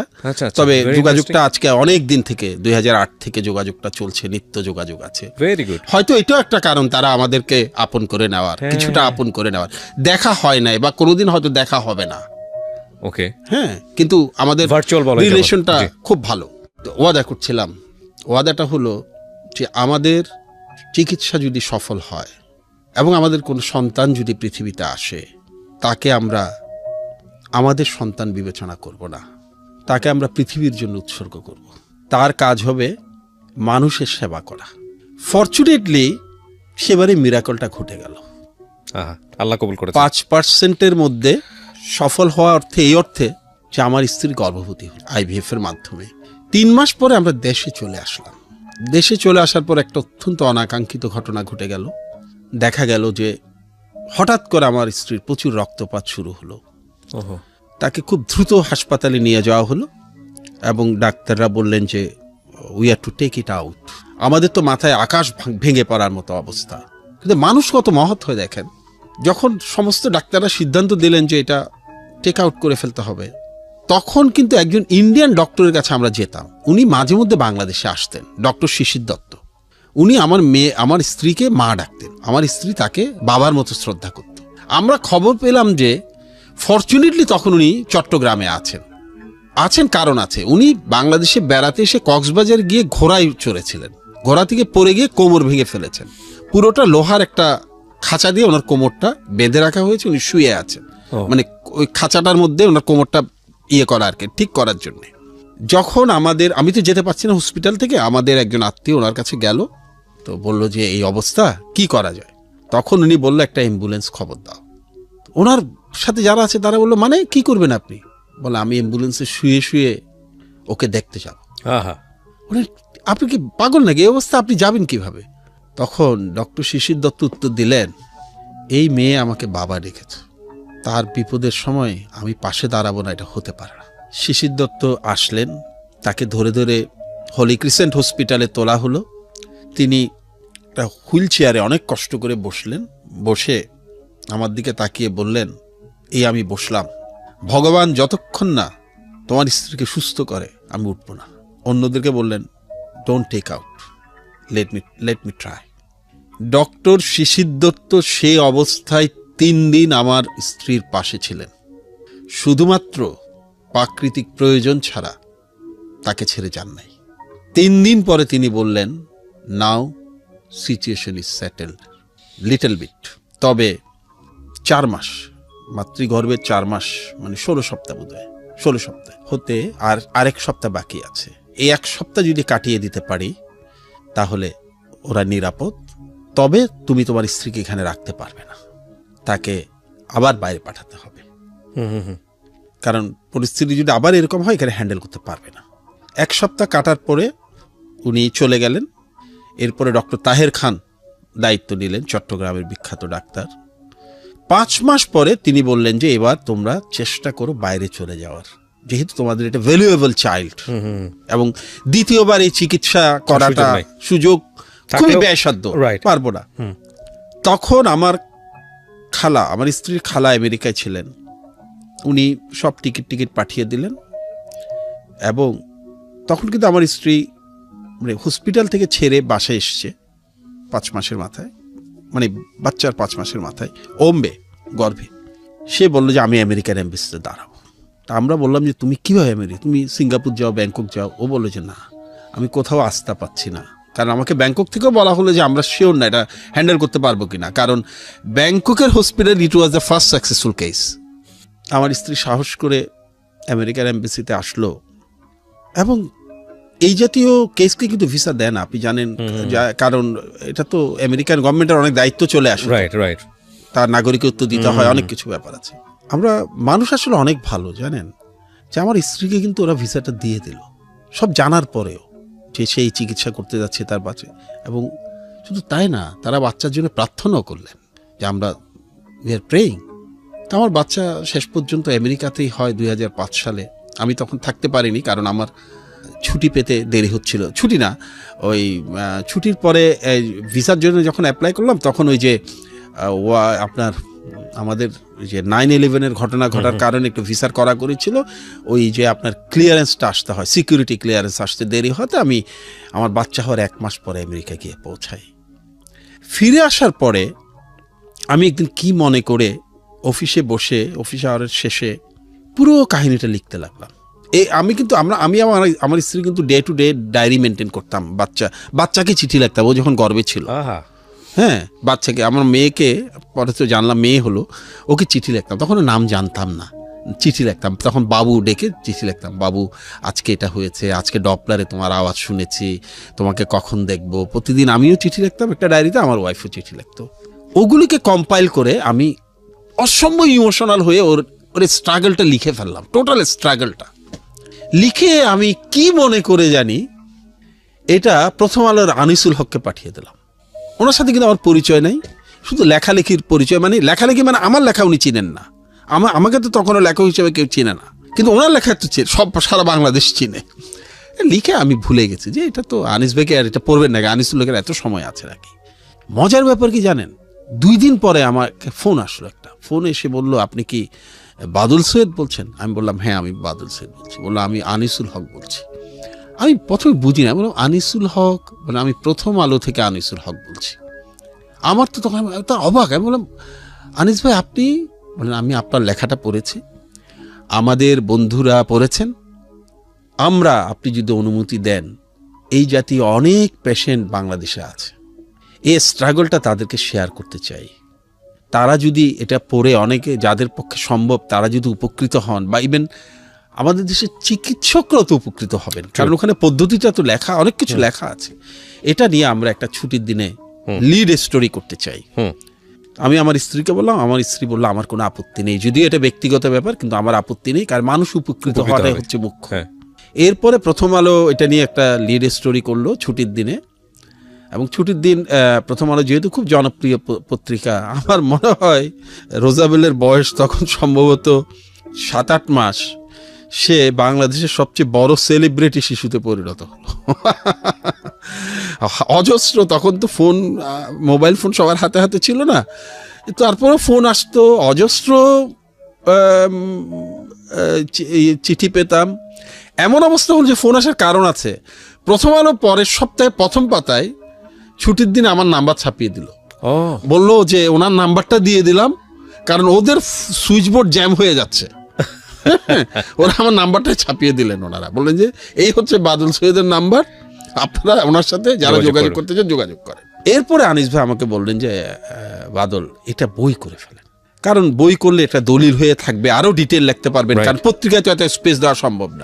পরে জন্ম জয় নামে বইটা 2006 সালে বের হয়। আমাকে তখন কেউ চিনে না, সোশ্যাল মিডিয়া ছিল না, বিজ্ঞাপনের তো পয়সা থাকার প্রশ্নই উঠে না।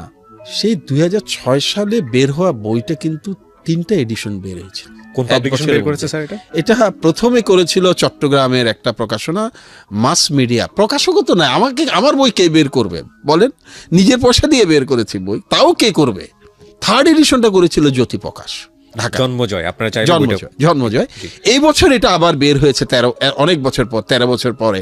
এটা অনেকদিন মার্কেট, আউট অফ মার্কেট ছিল, কিন্তু পরে লোকজন আমাকে বললো যে, আমার বন্ধুরা অনেকেই বললো যে এটা তো বের করা উচিত, এটা অনেক দিন নাই, এটা বের করে, এটা অনেকেই খুঁজে বা অনেকেই পড়তে চায়, বা এখন অনেকেরও এটা দরকার আছে। এই গত বছর এটা বের হলো, সমরেশ মজুমদার এসে এটার মোড়ক উন্মোচন করলেন। যাই হোক, এটা বইটা খুব ভালো একটা হিট করলো ইমোশনাল কারণে, মানে মানুষের, একে তো আগে প্রথম আলোর একটা ব্যাকআপ ছিল, ওটাই বই হয়েছে।